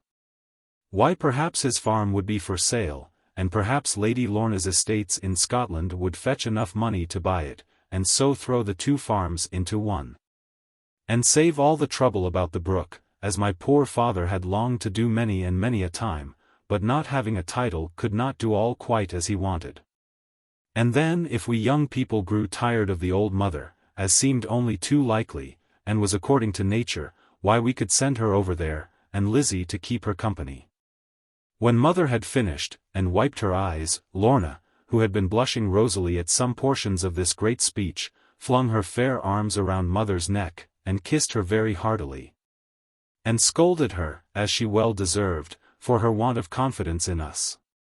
My mother replied that if anybody could deserve her John, it was Lorna, but that she could not hold with the rashness of giving up money so easily, while her next of kin would be John himself, and who could tell what others, by the time she was 21. Hereupon, I felt that after all my mother had common sense on her side. For if Master Snow's farm should be for sale, it would be far more to the purpose than my coat of arms, to get it. For there was a different pasture there, just suited for change of diet to our sheep as well as large cattle. And beside this, even with all Annie's skill, and of course yet more now she was gone, their butter would always command in the market from 1 to 3 farthings a pound more than we could get for ours. And few things vexed us more than this. Whereas, if we got possession of the farm, we might, without breach of the market laws, or any harm done to anyone, the price being but a prejudice, sell all our butter as snow butter. And do good to all our customers. Thinking thus, yet remembering that Farmer Nicholas might hold out for another score of years, as I heartily hoped he might, or that one, if not all, of his comely daughters might marry a good young farmer, or farmers, if the case were so, or that, even without that, the farm might never be put up for sale. I begged my Lorna to do as she liked, or rather to wait and think of it, for as yet she could do nothing. Chapter 74. Blood upon the altar. Everything was settled smoothly, and without any fear or fuss, that Lorna might find end of troubles, and myself of eager waiting, with the help of Parson Bowden, and the good wishes of 2 counties. I could scarce believe my fortune, when I looked upon her beauty, gentleness, and sweetness, mingled with enough of humor and warm woman's feeling, never to be dull or tiring. Never themselves to be weary. For she might be called a woman now, although a very young one, and as full of playful ways, or perhaps I may say 10 times as full, as if she had known no trouble. To wit, the spirit of bright childhood, having been so curbed and straitened, ere its time was over, now broke forth, enriched and varied with the garb of conscious maidenhood. And the sense of steadfast love, and eager love enfolding her, colored with so many tinges all her looks, and words, and thoughts, that to me it was the noblest vision even to think about her. But this was far too bright to last, without bitter break, and the plunging of happiness in horror, and of passionate joy in agony. My darling in her softest moments, when she was alone with me, when the spark of defiant eyes was veiled beneath dark lashes, and the challenge of gay beauty passed into sweetest invitation. At such times of her purest love and warmest faith in me, a deep abiding fear would flutter in her bounding heart, as of deadly fate's approach. She would cling to me, and nestle to me, being scared of coyishness, and lay one arm around my neck, and ask if I could do without her. Hence, as all emotions haply, of those who are more to us than ourselves, find within a stronger echo, and more perfect answer, so I could not be regardless of some hidden evil. And my dark misgivings deepened as the time drew nearer. I kept a steadfast watch on Lorna, neglecting a field of beans entirely, as well as a litter of young pigs, and a cow somewhat given to jaundice. And I let Jem Slocum go to sleep in the towlet, all one afternoon, and Bill Dadds draw off a bucket of cider, without so much as a "by your leave." For these men knew that my knighthood, and my coat of arms, and, most of all, my love, were greatly against good farming. The sense of our country being, and perhaps it may be sensible, that a man who sticks up to be anything, must allow himself to be cheated. But I never did stick up, nor would, though all the parish bade me. And I whistled the same tunes to my horses, and held my plough-tree, just the same as if no king, nor queen, had ever come to spoil my tune or hand. For this thing, nearly all the men around our parts upbraided me, but the women praised me, and for the most part these are right, when themselves are not concerned. However humble I might be, no one knowing anything of our part of the country, would for a moment doubt that now here was a great to-do and talk of John Ridd and his wedding. The fierce fight with the Doones so lately, and my leading of the combat, though I fought not more than need be, and the vanishing of Sir Counsellor, and the galloping madness of Carver. And the religious fear of the women that this last was gone to hell, for he himself had declared that his aim, while he cut through the yeomanry, also their remorse, that he should have been made to go thither with all his children left behind. These things, I say, if ever I can again contrive to say anything, had led to the broadest excitement about my wedding of Lorna. We heard that people meant to come from more than 30 miles around, upon excuse of seeing my stature and Lorna's beauty, but in good truth out of sheer curiosity, and the love of meddling. Our clerk had given notice, that not a man should come inside the door of his church without shilling fee, and women, as sure to see twice as much, must everyone pay 2 shillings. I thought this wrong, and as churchwarden, begged that the money might be paid into mine own hands, when taken. But the clerk said that was against all law. And he had orders from the parson to pay it to him without any delay. So as I always obey the parson, when I care not much about a thing, I let them have it their own way. Though feeling inclined to believe, sometimes, that I ought to have some of the money. Dear mother arranged all the ins and outs of the way in which it was to be done. And Annie and Lizzie, and all the Snows, and even Ruth Huckaback, who was there, after great persuasion, made such a sweeping of dresses that I scarcely knew where to place my feet, and longed for a staff, to put by their gowns.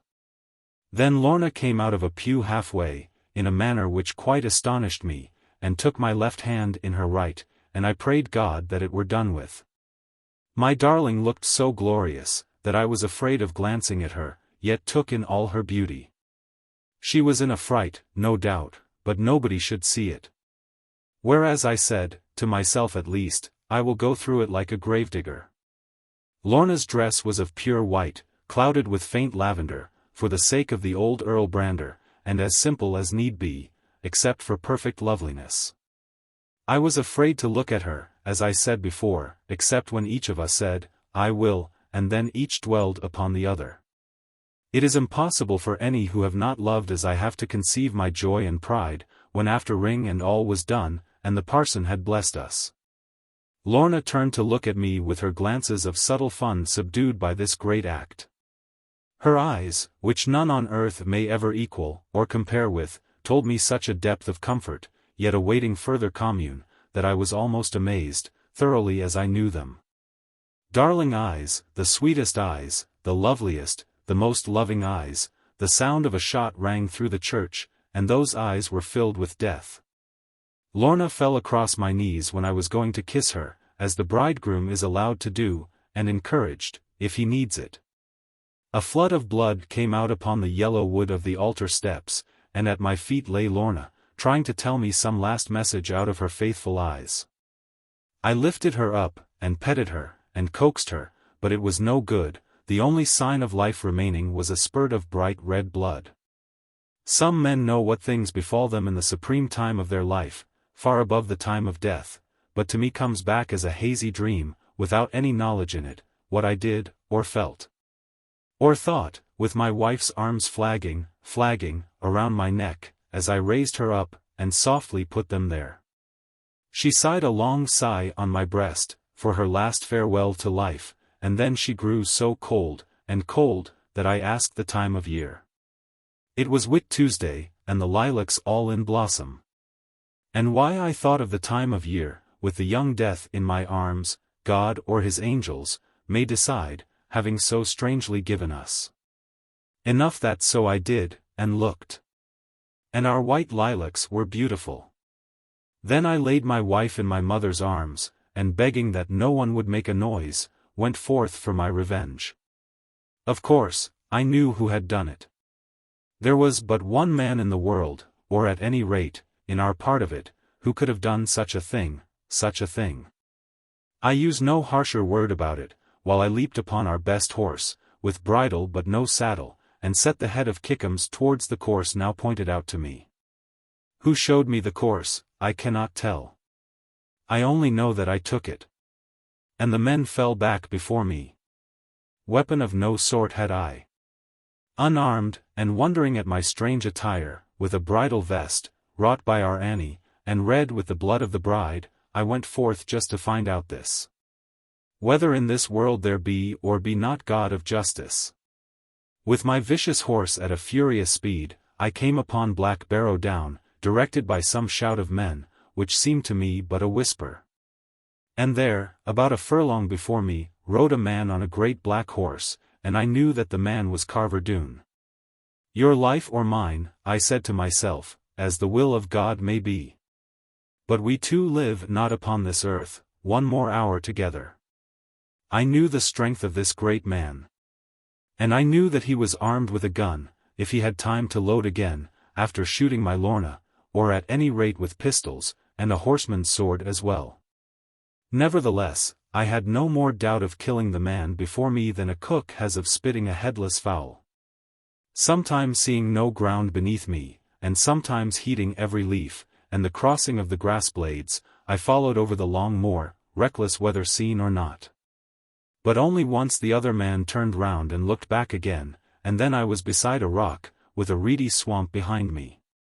Although he was so far before me, and riding as hard as ride he might, I saw that he had something on the horse in front of him, something which needed care, and stopped him from looking backward. In the whirling of my wits, I fancied first that this was Lorna, until the scene I had been through fell across hot brain and heart, like the drop at the close of a tragedy. Rushing there through crag and quag, at utmost speed of a maddened horse, I saw, as of another's fate, calmly, as on canvas laid, the brutal deed, the piteous anguish, and the cold despair.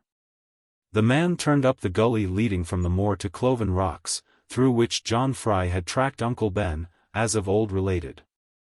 But as Carver entered it, he turned round, and beheld me not 100 yards behind, and I saw that he was bearing his child, little Ensie, before him. Ensie also descried me, and stretched his hands and cried to me, for the face of his father frightened him. Carver Doone, with a vile oath, thrust spurs into his flagging horse, and laid one hand on a pistol stock.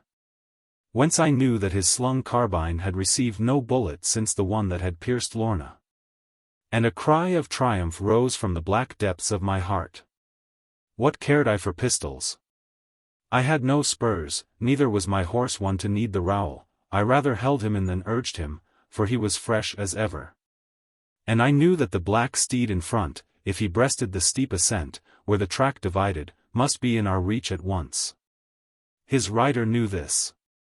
And, having no room in the rocky channel to turn and fire, drew rein at the crossway sharply, and plunged into the black ravine leading to the Wizard Slough.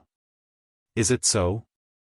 I said to myself with a brain and head cold as iron, though the foul fiend come from the slough, to save thee, thou shalt carve it, Carver. I followed my enemy carefully, steadily, even leisurely. For I had him, as in a pitfall, whence no escape might be. He thought that I feared to approach him, for he knew not where he was, and his low disdainful laugh came back. Laugh he who wins, thought I. A gnarled and half-starved oak, as stubborn as my own resolve, and smitten by some storm of old, hung from the crag above me. Rising from my horse's back, although I had no stirrups, I caught a limb, and tore it, like a mere wheat on, from the socket. Men show the rent even now, with wonder. None with more wonder than myself.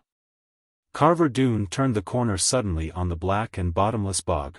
With a start of fear he reined back his horse, and I thought he would have turned upon me. But instead of that, he again rode on, hoping to find a way round the side. Now there is a way between cliff and slough for those who know the ground thoroughly, or have time enough to search it.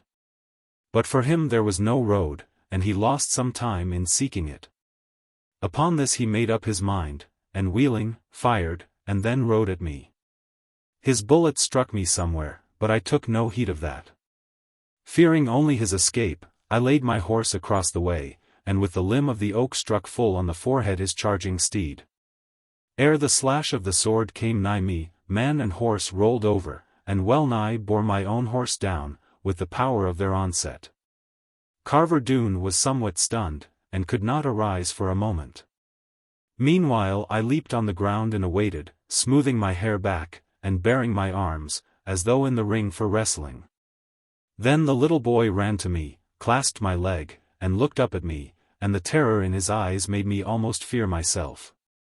Ensie, dear, I said quite gently, grieving that he should see his wicked father killed, run up yonder round the corner and try to find a pretty bunch of bluebells for the lady. The child obeyed me, hanging back, and looking back, and then laughing, while I prepared for business. There and then I might have killed mine enemy, with a single blow, while he lay unconscious. But it would have been foul play. With a sullen and black scowl, the carver gathered his mighty limbs, and arose, and looked round for his weapons, but I had put them well away. Then he came to me and gazed, being wont to frighten thus young men. I would not harm you, lad, he said, with a lofty style of sneering. I have punished you enough, for most of your impertinence. For the rest I forgive you, because you have been good and gracious to my little son. Go, and be contented. For answer, I smote him on the cheek, lightly, and not to hurt him, but to make his blood leap up. I would not sully my tongue by speaking to a man like this. There was a level space of sward between us and the slough. With the courtesy derived from London, and the processions I had seen, to this place I led him. And that he might breathe himself, and have every fibre cool, and every muscle ready, my hold upon his coat I loosed, and left him to begin with me, whenever he thought proper. I think that he felt that his time was come. I think he knew from my knitted muscles, and the firm arch of my breast, and the way in which I stood, but most of all from my stern blue eyes, that he had found his master. At any rate a paleness came, an ashy paleness on his cheeks, and the vast calves of his legs bowed in, as if he were out of training. Seeing this, villain as he was, I offered him first chance. I stretched forth my left hand, as I do to a weaker antagonist, and I let him have the hug of me. But in this I was too generous. Having forgotten my pistol wound, and the cracking of one of my short lower ribs, Carver Doone caught me round the waist, with such a grip as never yet had been laid upon me. I heard my rib go. I grasped his arm, and tore the muscle out of it 14, as the string comes out of an orange, then I took him by the throat, which is not allowed in wrestling, but he had snatched at mine. And now was no time of dalliance. In vain he tugged, and strained, and writhed, dashed his bleeding fist into my face, and flung himself on me with gnashing jaws. Beneath the iron of my strength, for God that day was with me, I had him helpless in 2 minutes, and his fiery eyes lolled out. I will not harm thee any more, I cried, so far as I could for panting, the work being very furious. Carver Doone, thou art beaten, own it, and thank God for it.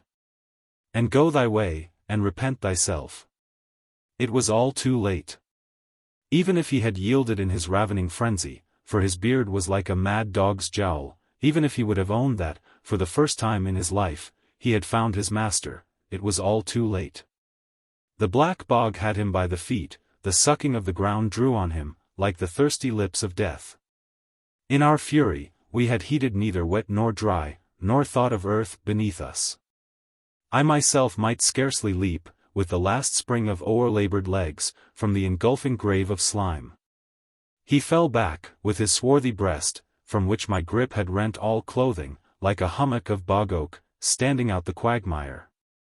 And then he tossed his arms to heaven, and they were black to the elbow, and the glare of his eyes was ghastly. I could only gaze and pant. For my strength was no more than an infant's, from the fury and the horror. Scarcely could I turn away, while, joint by joint, he sank from sight. Chapter 75. Give away the grandeur. When the little boy came back with the bluebells, which he had managed to find, as children always do find flowers. When older eyes see none, the only sign of his father left was a dark brown bubble, upon a newly formed patch of blackness. But to the center of its pulpy gorge the greedy slough was heaving, and sullenly grinding its weltering jaws among the flags and the sedges. With pain, and ache, both of mind and body, and shame at my own fury, I heavily mounted my horse again, and looked down at the innocent Ensie. Would this playful, loving child grow up like his cruel father, and end a godless life of hatred with a death of violence? He lifted his noble forehead towards me, as if to answer, "Nay, I will not," but the words he spoke were these. "Don," for he could never say, John, "Oh, Don. I am so glad that nasty naughty man is gone away. Take me home, Don. Take me home." It has been said of the wicked, not even their own children love them. And I could easily believe that Carver Doone's cold-hearted ways had scared from him even his favorite child. No man would I call truly wicked, unless his heart be cold. It hurt me, more than I can tell, even through all other grief, to take into my arms the child of the man just slain by me. The feeling was a foolish one, and a wrong one, as the thing has been, for I would fain have saved that man, after he was conquered. Nevertheless my arms went coldly round that little fellow. Neither would they have gone at all, if there had been any help for it.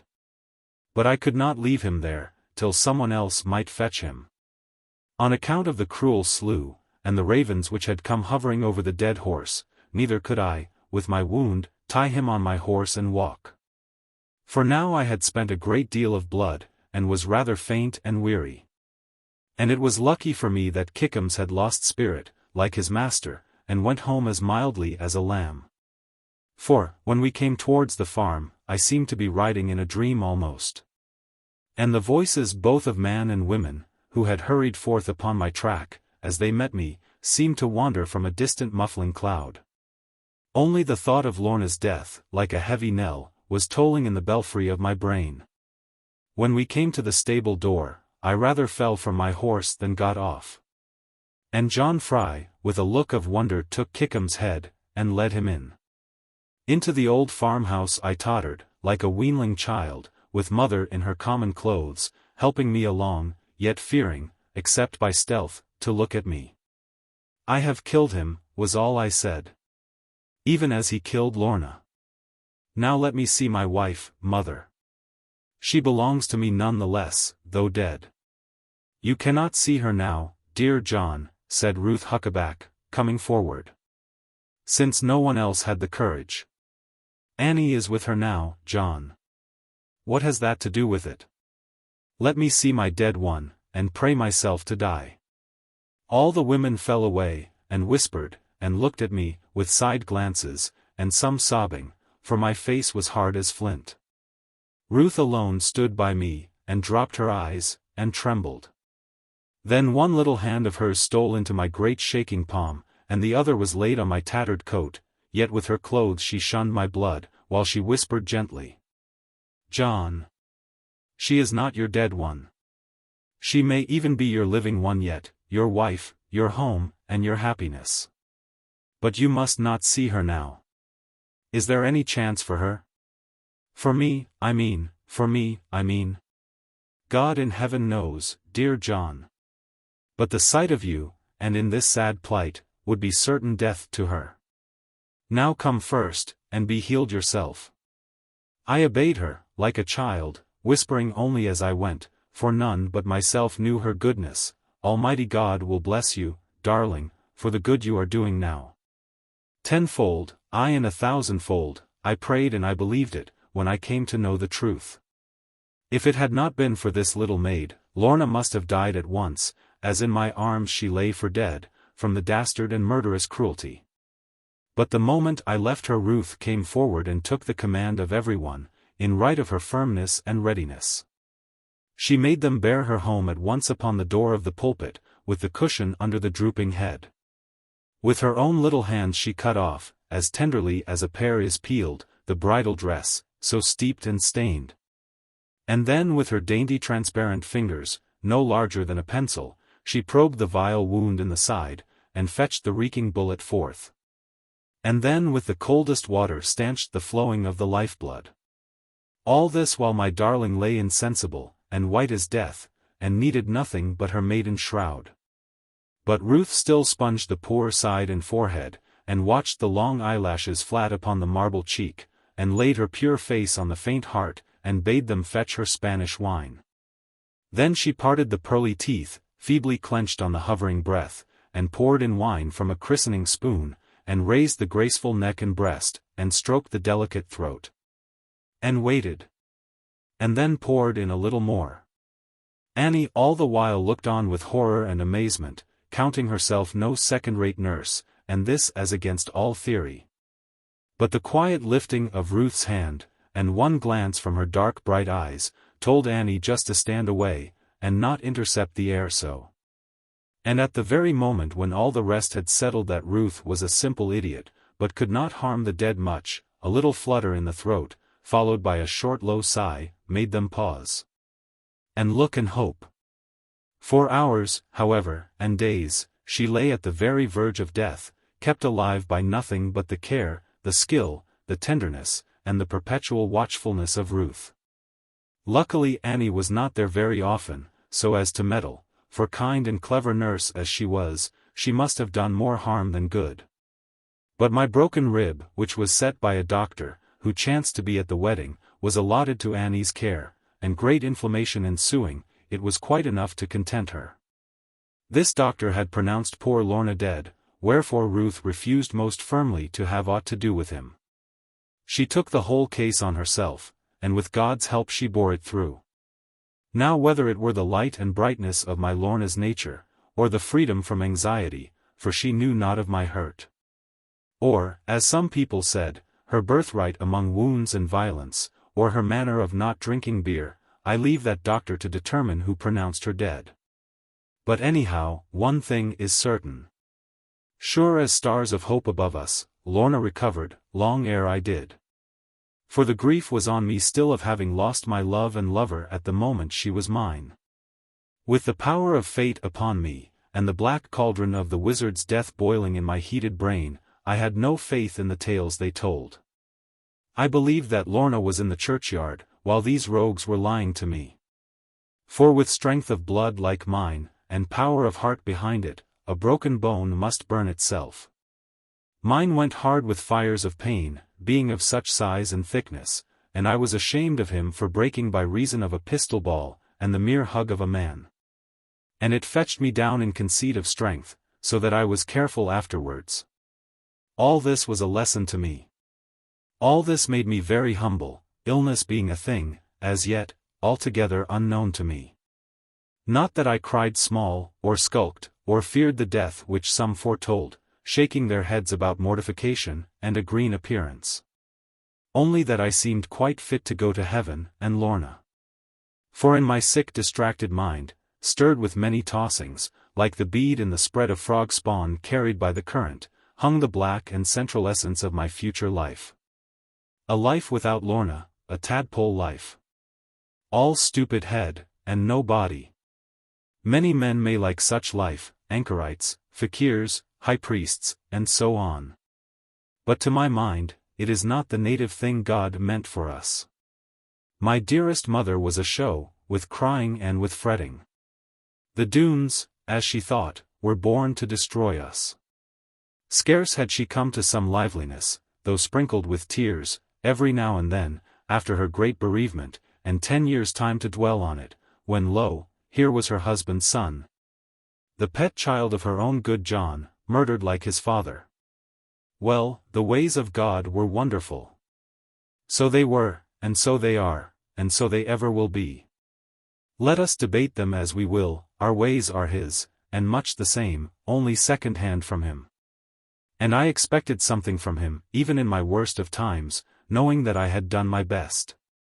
This is not edifying talk, as our nonconformist parson says, when he can get no more to drink, therefore let me only tell what became of Lorna.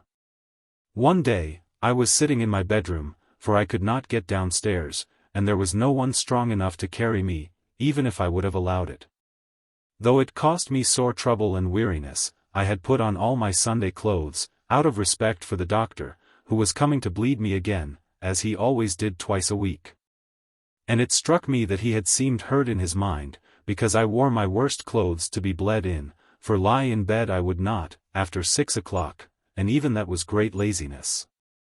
I looked at my right hand, whose grasp had been like that of a blacksmith's vice, and it seemed to myself impossible that this could be John Ridd's. The great frame of the hand was there, as well as the muscles, standing forth like the guttering of a candle, and the broad blue veins, going up the back, and crossing every finger. But as for color, even Lorna's could scarcely have been whiter, and as for strength, little Ensie Doone might have come and held it fast. I laughed as I tried in vain to lift the basin set for bleeding me. Then I thought of all the lovely things going on out of doors just now, concerning which the drowsy song of the bees came to me. These must be among the time, by the sound of their great content.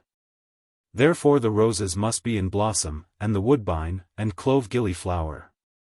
The cherries on the wall must be turning red, the yellow sally must be on the brook, wheat must be callow with quavering bloom, and the early meadows swathed with hay. Yet here was I, a helpless creature quite unfit to stir among them, gifted with no sight, no scent of all the changes that move our love, and lead our hearts, from month to month, along the quiet path of life. And what was worse, I had no hope of caring ever for them more. Presently a little knock sounded through my gloomy room, and supposing it to be the doctor, I tried to rise and make my bow. But to my surprise it was little Ruth, who had never once come to visit me, since I was placed under the doctor's hands. Ruth was dressed so gaily, with rosettes, and flowers, and what-not, that I was sorry for her bad manners, and thought she was come to conquer me, now that Lorna was done with. Ruth ran towards me with sparkling eyes, being rather short of sight, then suddenly she stopped, and I saw entire amazement in her face. "Can you receive visitors, Cousin Ridd?" "Why, they never told me of this," she cried. "I knew that you were weak, dear John, but not that you were dying. Whatever is that basin for?" "I have no intention of dying, Ruth. And I like not to talk about it. But that basin, if you must know, is for the doctor's purpose." "What, do you mean bleeding you? You poor weak cousin. Is it possible that he does that still?" "Twice a week for the last 6 weeks, dear. Nothing else has kept me alive. Nothing else has killed you, nearly. There," and she set her little boot across the basin, and crushed it. "Not another drop shall they have from you. Is Annie such a fool as that? And Lizzie, like a zany, at her books. And killing her brother, between them." I was surprised to see Ruth excited, her character being so calm and quiet. And I tried to soothe her with my feeble hand, as now she knelt before me. "Dear cousin, the doctor must know best. Annie says so, every day. What has he been brought up for?" "Brought up for slaying and murdering. 20 doctors killed King Charles, in spite of all the women. Will you leave it to me, John? I have a little will of my own. And I am not afraid of doctors. Will you leave it to me, dear John? I have saved your Lorna's life. And now I will save yours, which is a far, far easier business." "You have saved my Lorna's life. What do you mean by talking so?" "Only what I say, Cousin John. Though perhaps I overprize my work. But at any rate she says so." "I do not understand," I said, falling back with bewilderment. "All women are such liars. Have you ever known me tell a lie?" Ruth, in great indignation, more feigned, I doubt, than real. "Your mother may tell a story, now and then when she feels it right. And so may both your sisters. But so you cannot do, John Ridd, and no more than you can I do it." If ever there was virtuous truth in the eyes of any woman, it was now in Ruth Huckaback's, and my brain began very slowly to move, the heart being almost torpid from perpetual loss of blood. "I do not understand," was all I could say for a very long time. "Will you understand, if I show you Lorna? I have feared to do it, for the sake of you both. But now Lorna is well enough, if you think that you are, Cousin John. Surely you will understand, when you see your wife." Following her, to the very utmost of my mind and heart, I felt that all she said was truth, and yet I could not make it out. And in her last few words there was such a power of sadness rising through the cover of gaiety, that I said to myself, half in a dream, "Ruth is very beautiful." Before I had time to listen much for the approach of footsteps, Ruth came back, and behind her Lorna, coy as if of her bridegroom, and hanging back with her beauty. Ruth banged the door, and ran away, and Lorna stood before me. But she did not stand for an instant, when she saw what I was like. At the risk of all thick bandages, and upsetting a dozen medicine bottles, and scattering leeches right and left, she managed to get into my arms, although they could not hold her. She laid her panting warm young breast on the place where they meant to bleed me, and she set my pale face up, and she would not look at me, having greater faith in kissing. I felt my life come back, and warm, I felt my trust in women flow, I felt the joys of living now, and the power of doing it. It is not a moment to describe, who feels can never tell of it. But the rush of Lorna's tears, and the challenge of my bride's lips, and the throbbing of my wife's heart, now at last at home on mine, made me feel that the world was good. And not a thing to be weary of. Little more have I to tell. The doctor was turned out at once, and slowly came back my former strength, with a darling wife, and good victuals. As for Lorna, she never tired of sitting and watching me eat and eat. And such is her heart that she never tires of being with me here and there, among the beautiful places, and talking with her arm around me, so far at least as it can go. Though half of mine may go round her, of the many fears and troubles, dangers and discouragements, and worst of all the bitter partings, which we used to have, somehow. There is no need for my farming harder than becomes a man of weight. Lorna has great stores of money, though we never draw it out, except for some poor neighbor. Unless I find her a sumptuous dress, out of her own perquisites. And this she always looks upon as a wondrous gift from me. And kisses me much when she puts it on, and walks like the noble woman she is. And yet I may never behold it again, for she gets back to her simple clothes, and I love her the better in them. I believe that she gives half the grandeur away, and keeps the other half for the children. As for poor Tom Faggus, everyone knows his bitter adventures, when his pardon was recalled, because of his journey to Sedgemoor. Not a child in the country, I doubt, but knows far more than I do of Tom's most desperate doings. The law had ruined him once, he said. And then he had been too much for the law, and now that a quiet life was his object, here the base thing came after him. And such was his dread of this evil spirit, that being caught upon Barnstaple Bridge, with soldiers at either end of it, yet doubtful about approaching him, he set his strawberry mare, Sweet Winnie, at the left-hand parapet, with a whisper into her dove-colored ear. Without a moment's doubt she leaped it, into the foaming tide, and swam, and landed according to orders. Also his flight from a public-house, where a trap was set for him, but Winnie came and broke down the door, and put 2 men under, and trod on them, is as well known as any ballad. It was reported for a while that poor Tom had been caught at last, by means of his fondness for liquor, and was hanged before Taunton jail, but luckily we knew better. With a good wife, and a wonderful horse, and all the country attached to him, he kept the law at a wholesome distance, until it became too much for its master, and a new king arose.